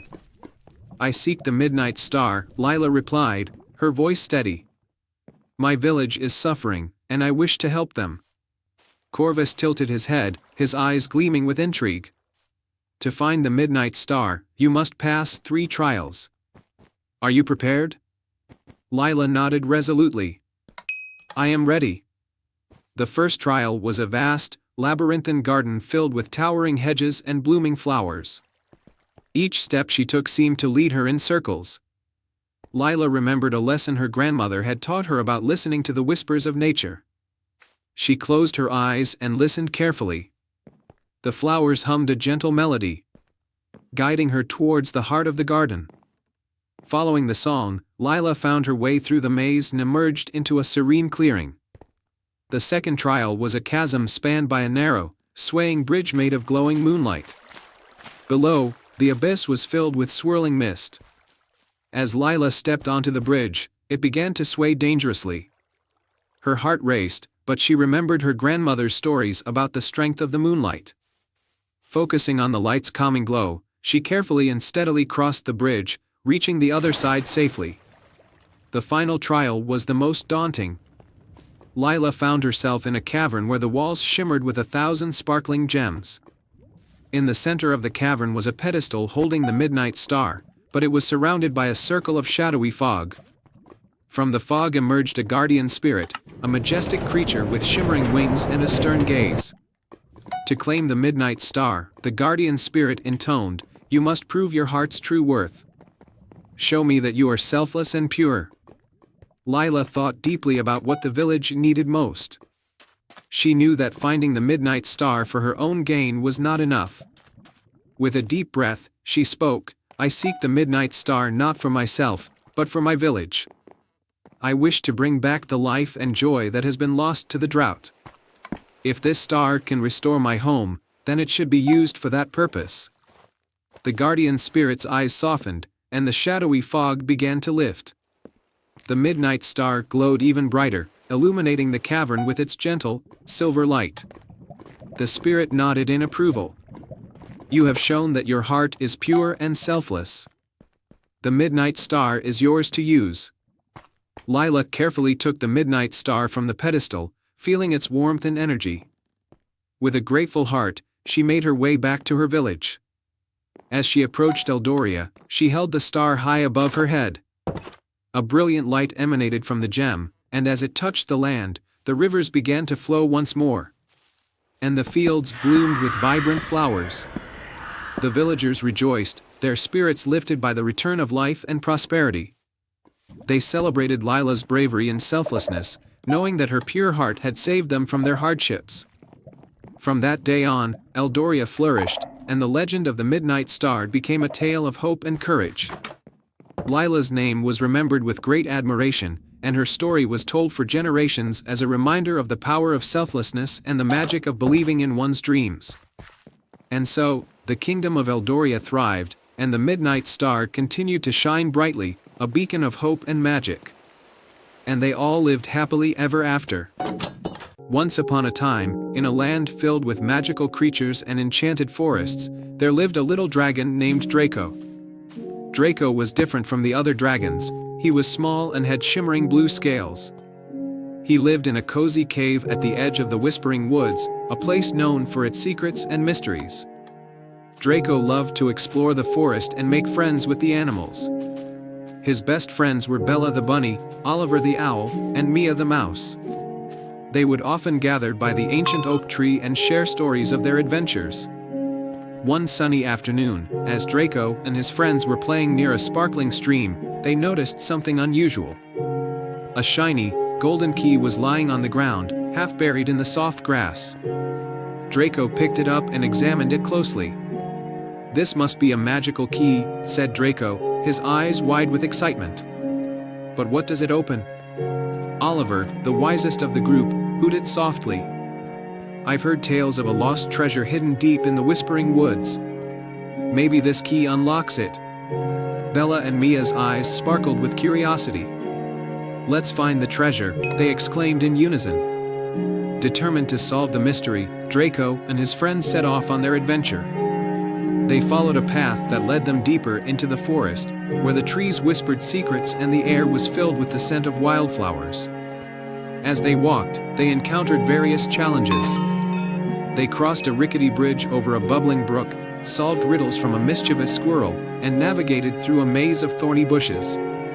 With each challenge, they grew closer as friends and learned the value of teamwork. Finally, they reached a clearing where a large, ancient tree stood. Its trunk was gnarled and twisted, and at its base was a small, ornate lock. Draco's heart pounded with anticipation as he pulled out the golden key. "Here goes nothing," he said, inserting the key into the lock. With a soft click, the lock opened, revealing a hidden door in the tree trunk. The friends peered inside and saw a winding staircase leading down into the darkness. With a deep breath, they began their descent, the air growing cooler as they went deeper underground.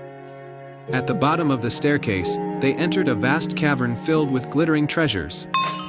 Piles of gold coins, sparkling gems, and ancient artifacts were scattered everywhere. In the center of the cavern was a large, golden chest. Draco and his friends approached the chest and carefully opened it. Inside, they found a collection of beautifully crafted items, a golden crown, a jeweled scepter, and a delicate silver locket. But what caught their attention most was a scroll with an intricate map. Oliver unrolled the map and studied it closely. "This map leads to more hidden treasures across the land," he said, his eyes twinkling with excitement. Bella and Mia looked at Draco. "What should we do with all this treasure?" they asked. Draco thought for a moment. "We should share it with everyone in the forest. It will bring joy and help those in need." With their new plan, Draco and his friends carefully gathered the treasures and returned to the surface. They distributed the riches among the creatures of the forest, bringing smiles and happiness to all. The animals of the Whispering Woods held a grand celebration to thank Draco and his friends for their kindness and bravery. The ancient oak tree was decorated with lights, and everyone danced and feasted under the stars. From that day on, Draco and his friends continued to explore the land, using the map to find and share hidden treasures. They became known as the Guardians of the Whispering Woods, beloved by all for their generosity and adventurous spirits. And so, the little dragon and his friends lived happily ever after, always ready for the next adventure, knowing that true treasure lies in the joy of sharing and the bonds of friendship. The end. Once upon a time, in the heart of the verdant kingdom of Evergreen, there was a mystical forest known as the Whispering Woods. This enchanted forest was renowned for its ancient trees that could speak in hushed tones and the shimmering fireflies glade, where dreams and wishes came alive. At the center of the forest stood the Lumina tree, a grand, glowing tree with branches that sparkled like stars. Legend had it that the Lumina tree could grant a single wish to anyone who proved themselves worthy. In the nearby village of Briarfield lived a curious and kind-hearted boy named Finn. Finn was known for his adventurous spirit and his love of nature. His closest friend was a spirited, chatty bluebird named Lila, who had an uncanny ability to find hidden paths and uncover secrets. One misty morning, Finn and Lila discovered an old, weathered map tucked away in a hidden corner of the village library. The map depicted the way to the Whispering Woods and promised that the Lumina tree would reveal itself during the night of dreams, when the stars aligned perfectly with the moon. Eager to see the Lumina tree and make a wish, Finn and Lila set out on their journey as the sun began to set. The path to the Whispering Woods was illuminated by the soft, silvery light of the rising moon, and the air was filled with the gentle rustle of leaves and the faint, melodic hum of the forest. As they entered the Whispering Woods, they were greeted by the ancient trees, whose branches swayed as if whispering secrets to one another. The trees guided them to a series of challenges that needed to be overcome before they could reach the Lumina tree. The first challenge was the Trial of Echoes. They arrived at a clearing where the trees formed a circle, and in the center stood a large, intricate mirror. The mirror was covered with cryptic symbols that glowed softly. To pass this trial, they had to decipher the symbols and reveal the path forward. Lila perched on Finn's shoulder and helped him decipher the symbols, which formed a series of constellations. As Finn aligned the symbols according to the constellations, the mirror's surface shimmered and revealed a hidden path leading deeper into the forest. The second challenge was the Trial of Harmony. They entered a grove where glowing fireflies danced in intricate patterns, creating a mesmerizing display of light. To continue, Finn and Lila needed to create their own pattern of light using a special lantern they found along the way. Finn carefully followed the fireflies' movements, while Lila guided him with her cheerful chirps.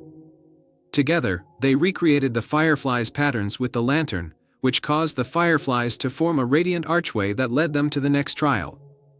The final challenge was the trial of the heart's desire.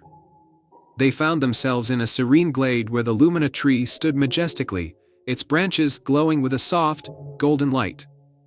To make their wish, they needed to show what their hearts truly desired. Finn and Lila reflected on their journey and realized that their deepest wish was not for personal gain, but for the well-being and happiness of their village and its people. They stepped forward and spoke their wish aloud. "We wish for the prosperity and joy of Briarfield, so that everyone may live in harmony and happiness." As they spoke their wish, the Lumina tree's branches glowed even brighter, and a gentle, warm light enveloped the forest. The magic of the tree spread throughout the Whispering Woods and beyond, touching the hearts of everyone in Briarfield. Finn and Lila returned to their village to find it transformed. The fields were lush, the stream sparkled with crystal-clear water, and the people were filled with joy and gratitude.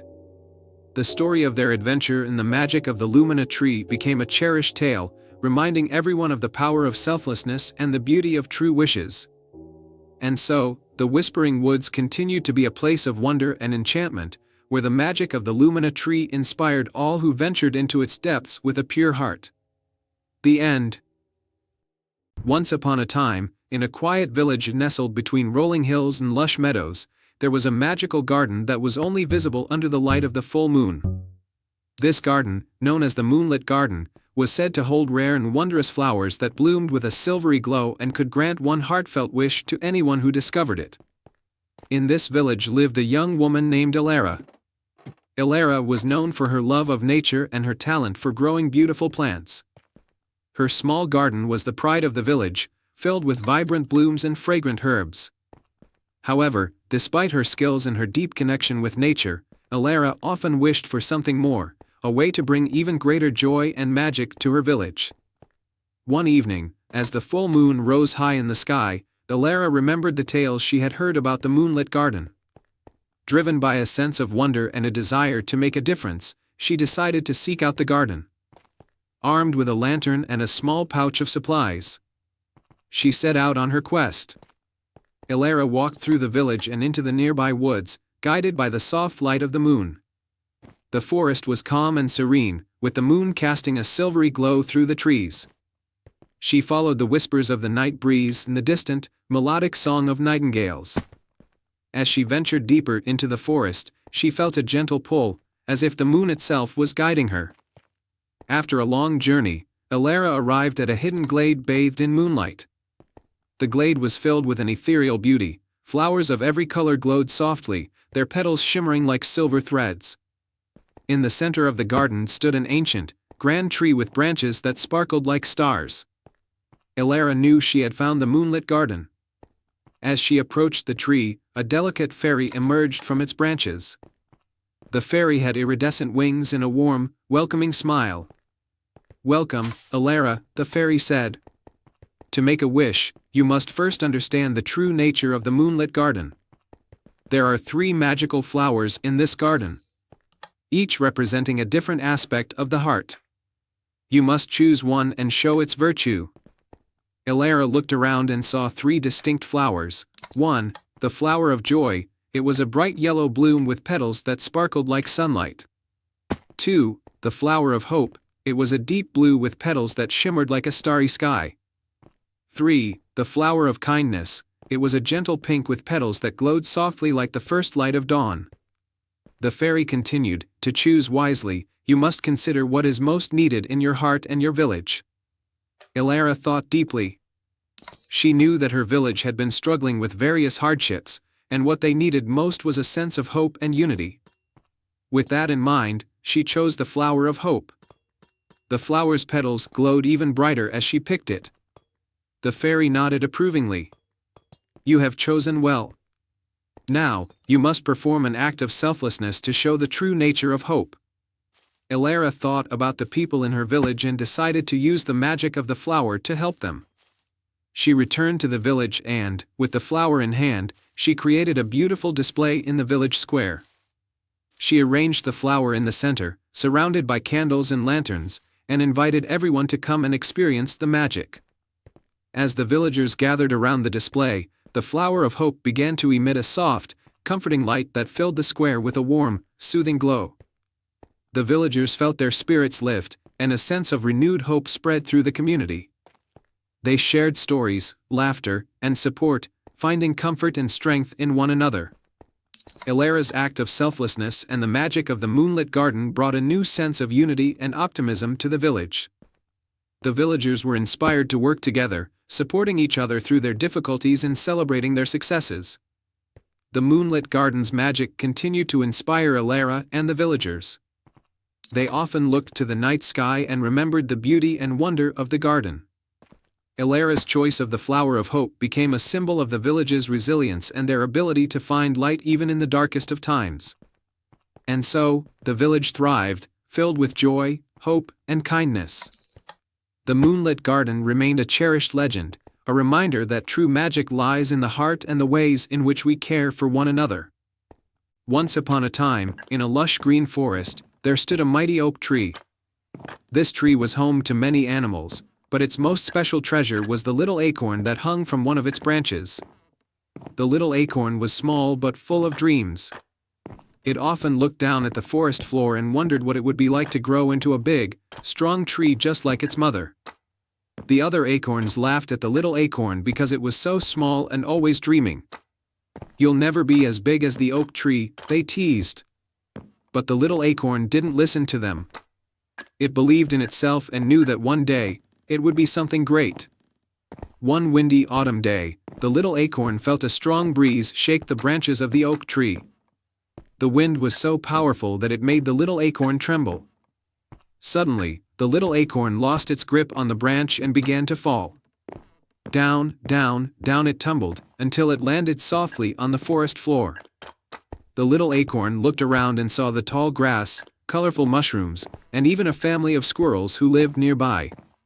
Everything seemed so big, and the little acorn felt so small. But instead of being scared, the little acorn whispered to itself, "This is where my journey begins." The days grew shorter, and the air became colder as winter approached. The little acorn was soon covered by fallen leaves, which kept it warm and safe. Beneath the ground, something magical started to happen. The little acorn began to grow roots, and those roots slowly spread out, searching for water and nutrients in the soil.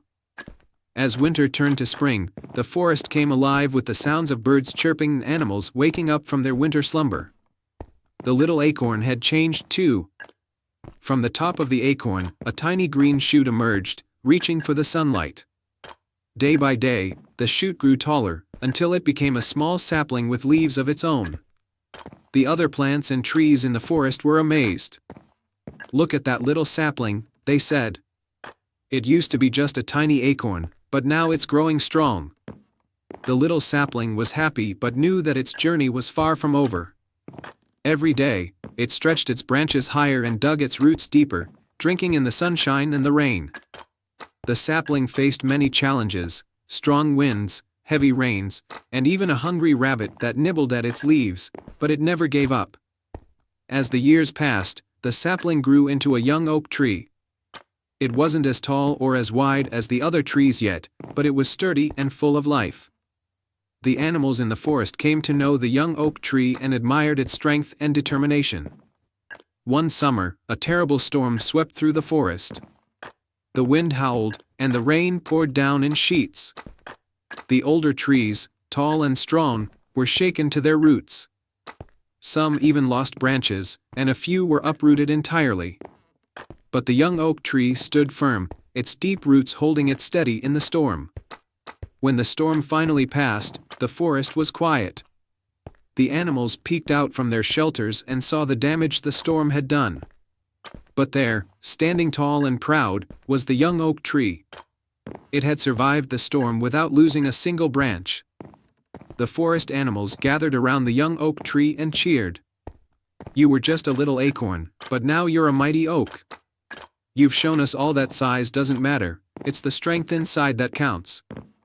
The young oak tree was filled with pride and joy. It had grown from a tiny acorn into a strong tree, just like it had always dreamed. And though it still had many years of growing ahead, it knew that it would continue to thrive, no matter what challenges came its way. From that day on, the young oak tree stood as a symbol of hope and courage in the forest. Whenever a new acorn fell to the ground, the animals would tell the story of the brave little acorn that never gave up.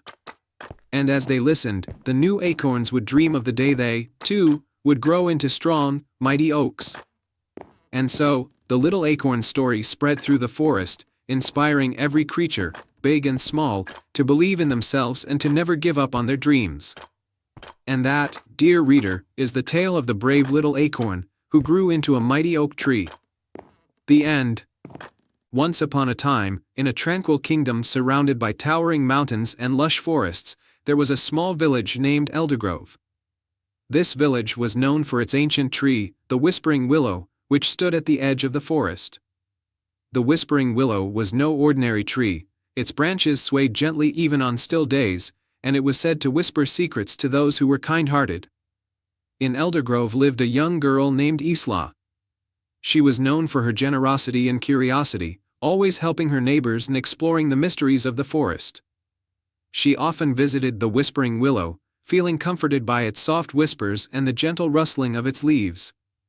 One summer, a great drought struck the land. The once bubbling streams dried up, the fields turned to dust, and the villagers struggled to find enough water.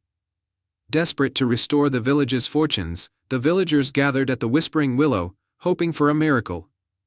Isla approached the tree and gently placed her hand on its rough bark. "Please, Whispering Willow, help us. We need water to save our village." To her surprise, the tree's whispers grew louder, forming words. "To restore the water, you must seek 3 hidden gifts in the heart of the forest. Only then will the river's flow be renewed." Isla's heart raced with determination. She set out into the forest, guided by the tree's whispers. The forest was dense and mysterious, but Isla's resolve was strong. The first gift, the crystal spring. The first clue led Isla to a hidden spring deep within the forest. The spring was said to be protected by a guardian spirit. Isla approached the spring cautiously and saw a small, shimmering crystal floating above the water. The guardian, a delicate fairy with wings like gossamer, appeared. "Only those with a pure heart may take the crystal," the fairy said. "Prove your kindness by helping those in need." Isla thought of the villagers who were suffering due to the drought. She realized that the crystal must be a symbol of the help they needed. She promised to use it wisely and returned to the Whispering Willow with the crystal in hand. The second gift, the healing flower. The second clue led Isla to a secluded grove where a rare, healing flower was said to bloom. The flower was known for its ability to restore vitality and life. As Isla arrived, she saw the flower glimmering in the moonlight. But the flower was surrounded by thorns and needed to be carefully extracted. Isla worked patiently, carefully removing the thorns and gently picking the flower. She felt a sense of accomplishment and hope, knowing that the flower would help heal the land. She carried the flower back to the Whispering Willow. The third gift, the song of the nightingale. The final clue brought Isla to a moonlit clearing where a nightingale was known to sing a magical song. The song was said to hold the power to summon rain. Isla waited quietly, listening to the nightingale's melodious tune. She recognized that the song was not just beautiful but also filled with a sense of longing and hope. The nightingale, sensing Isla's pure heart, sang its song for her. Isla carefully memorized the melody and thanked the bird. With the song in her heart, she made her way back to the Whispering Willow. The ritual. With the 3 gifts, the crystal, the healing flower, and the song of the nightingale, Isla returned to the Whispering Willow. The villagers gathered around, hopeful yet anxious. Isla placed the crystal at the base of the tree, laid the healing flower gently beside it, and began to sing the nightingale's song. As she sang, the crystal began to glow, and a soft mist rose from the healing flower. The Whispering Willow's branches swayed more vigorously, and a gentle rain began to fall. The rain was light at first but soon turned into a steady downpour, soaking the parched earth and filling the dry riverbeds. The villagers cheered with joy as the land began to come back to life. Streams flowed once more, fields turned green, and the village's crops started to grow again. the Whispering Willow's magic had restored the water and renewed hope in Eldergrove. Isla's bravery and kindness had saved the village. The Whispering Willow's whispers became more joyful, and its branches seemed to reach out in gratitude. The villagers celebrated Isla's heroism with a grand feast, and the tree became a beloved symbol of their resilience and unity. From that day on, Eldergrove flourished, and the Whispering Willow continued to offer its gentle guidance to those who sought it. The tale of Isla and the Whispering Willow was told for generations, reminding the villagers of the magic that kindness and determination can bring. And so, in the heart of the forest and the spirit of the village, the magic of the Whispering Willow lived on, nurturing the land and its people with its timeless whisper. Once upon a time, in a tranquil kingdom called Verdora, there was a small village nestled between rolling hills and a vast, enchanted forest. The forest was known for its ancient trees, the Whispering Willows, which were said to hold secrets and wisdom from ages long past. In the heart of Verdora lived a young girl named Elara. She was known for her compassion and bravery, always willing to help those in need. Despite her kind nature, Elara felt that her life was missing something. She longed for a grand adventure that would reveal her true purpose. One day, as Elara was walking near the edge of the Whispering Forest, she noticed that the willows were unusually silent. The once gentle rustle of their leaves had stopped, replaced by an eerie stillness. Concerned, Elara decided to investigate. She ventured into the forest, guided by the fading light of the setting sun. As she walked deeper into the forest, the trees grew denser and the shadows darker. The Whispering Willows seemed to grow more imposing, their gnarled branches twisting like dark fingers reaching out. Elara finally reached a clearing where an ancient willow stood, its trunk wide and majestic. At its base, she found an old, ornate door carved into the tree. With a deep breath, Elara pushed open the door and stepped into a hidden chamber within the willow. Inside, the air was cool and filled with a soft, golden glow. At the center of the chamber was a large, crystal orb that pulsed with a faint light. Beside it sat a wise old elf named the Lion, who had a long beard and twinkling eyes. "Greetings, Elara," the lion said, his voice like the soft rustle of leaves. "I am the lion, keeper of the Whispering Willows. For many years, our magic has been fading because a powerful enchantment has been placed upon the forest. Only someone with a pure heart and unwavering courage can break the spell." Elara listened intently as the lion explained that the enchantment was the work of a jealous sorceress who wanted to harness the willow's magic for herself. To break the spell, Elara had to find and retrieve 3 magical items hidden deep within the forest: the enchanted feather, the silver acorn, and the golden pendant. Determined to help, Elara set off on her quest, guided by Thalion's instructions. Her first destination was a misty glade where the enchanted feather was said to be hidden. As she arrived, she found herself facing a beautiful but challenging sight, a labyrinth of thorny vines and glowing fireflies.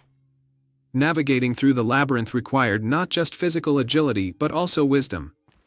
Elara remembered Thalion's advice to trust her instincts and to listen to the whispers of the willows. By following the fireflies' gentle glow and listening to the whispers of the trees, she successfully reached the center of the labyrinth and found the enchanted feather resting on a stone pedestal. Elara continued her journey and soon arrived at a serene pond where the silver acorn was hidden. The pond was guarded by a graceful water nymph who would only grant access if Elara could solve a riddle. The nymph asked, "What has roots that nobody sees, is taller than trees, up, up it goes, and yet never grows?" Elara thought for a moment and answered, "A mountain." The nymph smiled and allowed Elara to retrieve the silver acorn from beneath the pond's surface. With 2 of the magical items secured, Elara set out to find the golden pendant. Her path led her to a moonlit meadow where the pendant was said to be hidden. As she wandered through the meadow, she encountered a band of mischievous sprites who tried to mislead her with illusions and tricks. Elara remained steadfast, focusing on her goal and using her knowledge from the forest to see through the illusions. Finally, she discovered the golden pendant hidden within a hollow tree trunk, its light glowing warmly. With all 3 magical items in hand, Elara returned to the ancient willow and presented them to the lion. The elf nodded with approval and placed the items around the crystal orb. As the items touched the orb, it began to glow brilliantly, and a wave of magic surged through the forest. The whispering willows stirred to life, their leaves rustling with renewed vigor. The enchantment was broken, and the forest's magic was restored. The once silent willows now whispered their thanks to Elara, their voices carrying a melody of gratitude and joy. Elara returned to her village as a hero, celebrated for her bravery and kindness. The whispering willows continued to share their wisdom and magic with those who sought it, and the forest thrived with new vitality. Elara's adventure became a beloved story in Verdora, a reminder that courage and a kind heart could overcome even the darkest enchantments.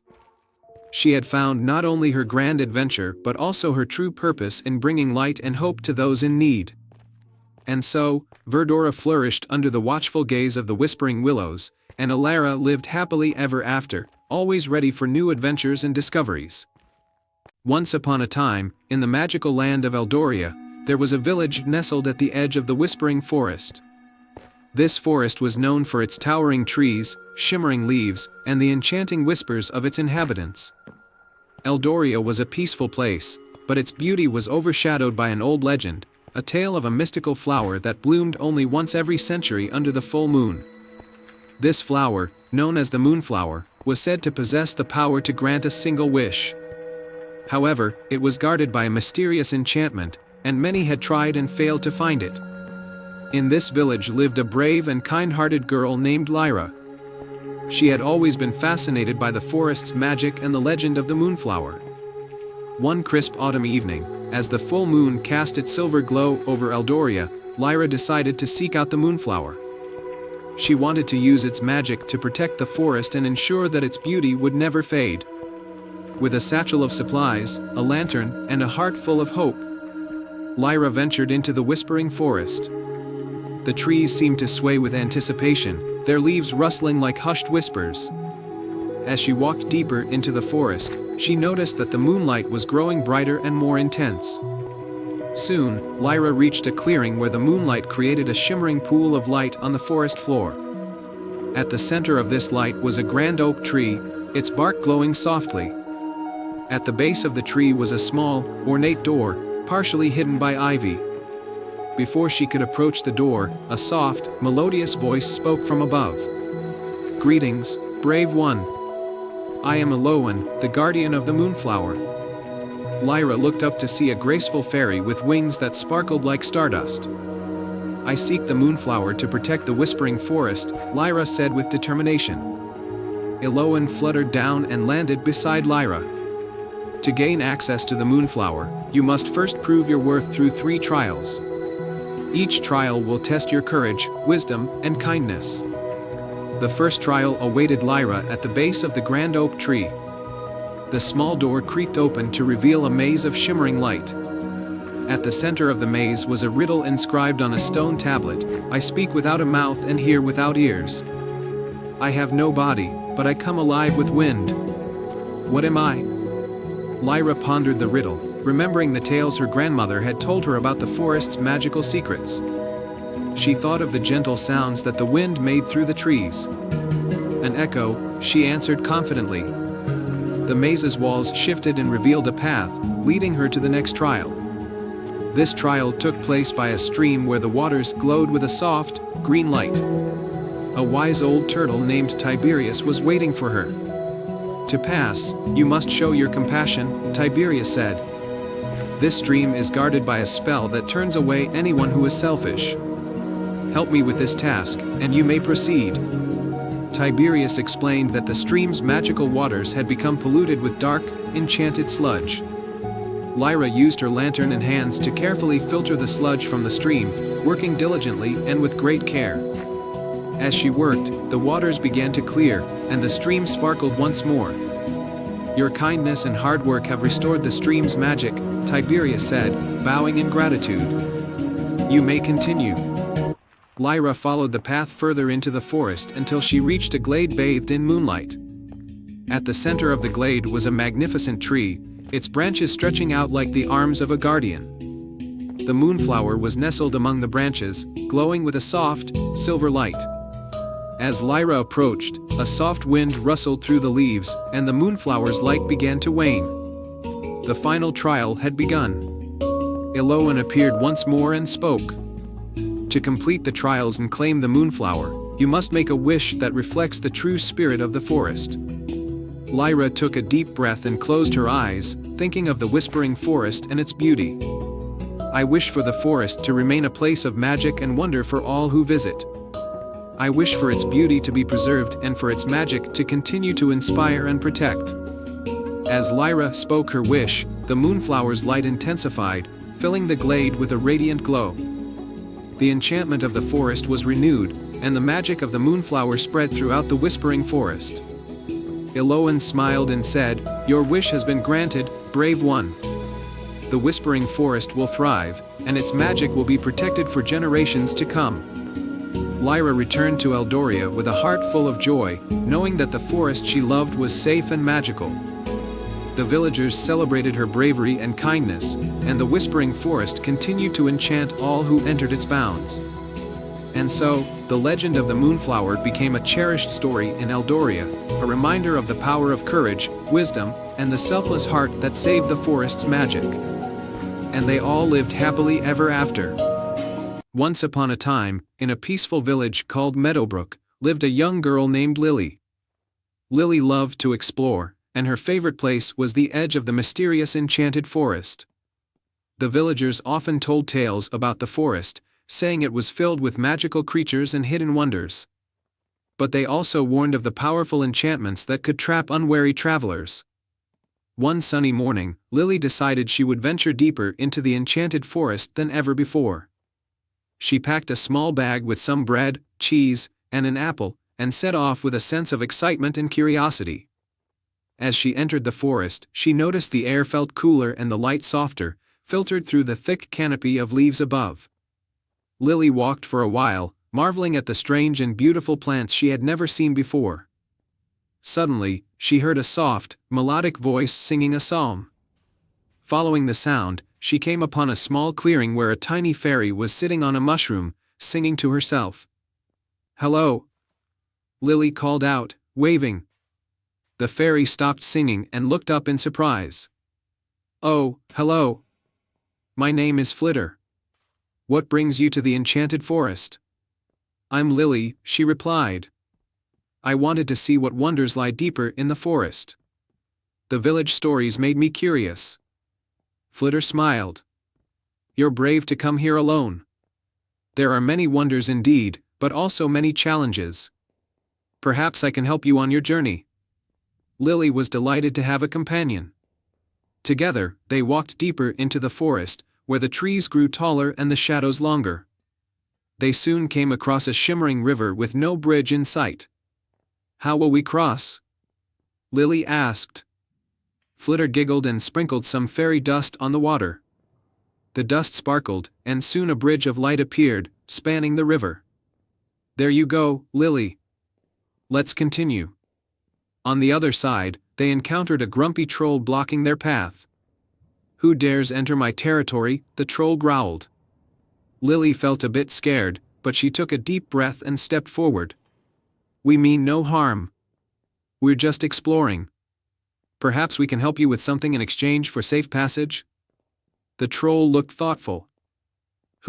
Well, my favorite rock has gone missing. If you can find it and bring it back, I'll let you pass." Flitter and Lily agreed and began searching for the troll's rock. After a while, they found a large, shiny stone near a sparkling waterfall. With some effort, they managed to carry it back to the troll. "Ah, my rock," the troll exclaimed, beaming. "Thank you, kind travelers. You may pass." Lily and Flitter continued their journey, eventually arriving at a magnificent grove filled with glowing flowers and sparkling lights. In the center of the grove stood an ancient tree, its bark shimmering with magic. "This is the heart of the enchanted forest," Flitter explained. "It's said that whoever touches the tree can make one wish." Lily approached the tree, her heart pounding with excitement. She closed her eyes, placed her hand on the tree, and made her wish. "I wish for the people of Meadowbrook to always have peace and happiness." the tree glowed brighter, and Lily felt a warm sensation spread through her. When she opened her eyes, she knew her wish had been granted. Flitter smiled. You have a kind heart, Lily. The enchanted forest will always welcome you. With that, Lily and Flitter made their way back to the village. When Lily returned home, she found the villagers happier than ever before. They celebrated her bravery and kindness, and the stories of the enchanted forest grew even richer. From that day on, Lily often visited the forest, knowing she had a friend in Flitter and a magical place where dreams could come true.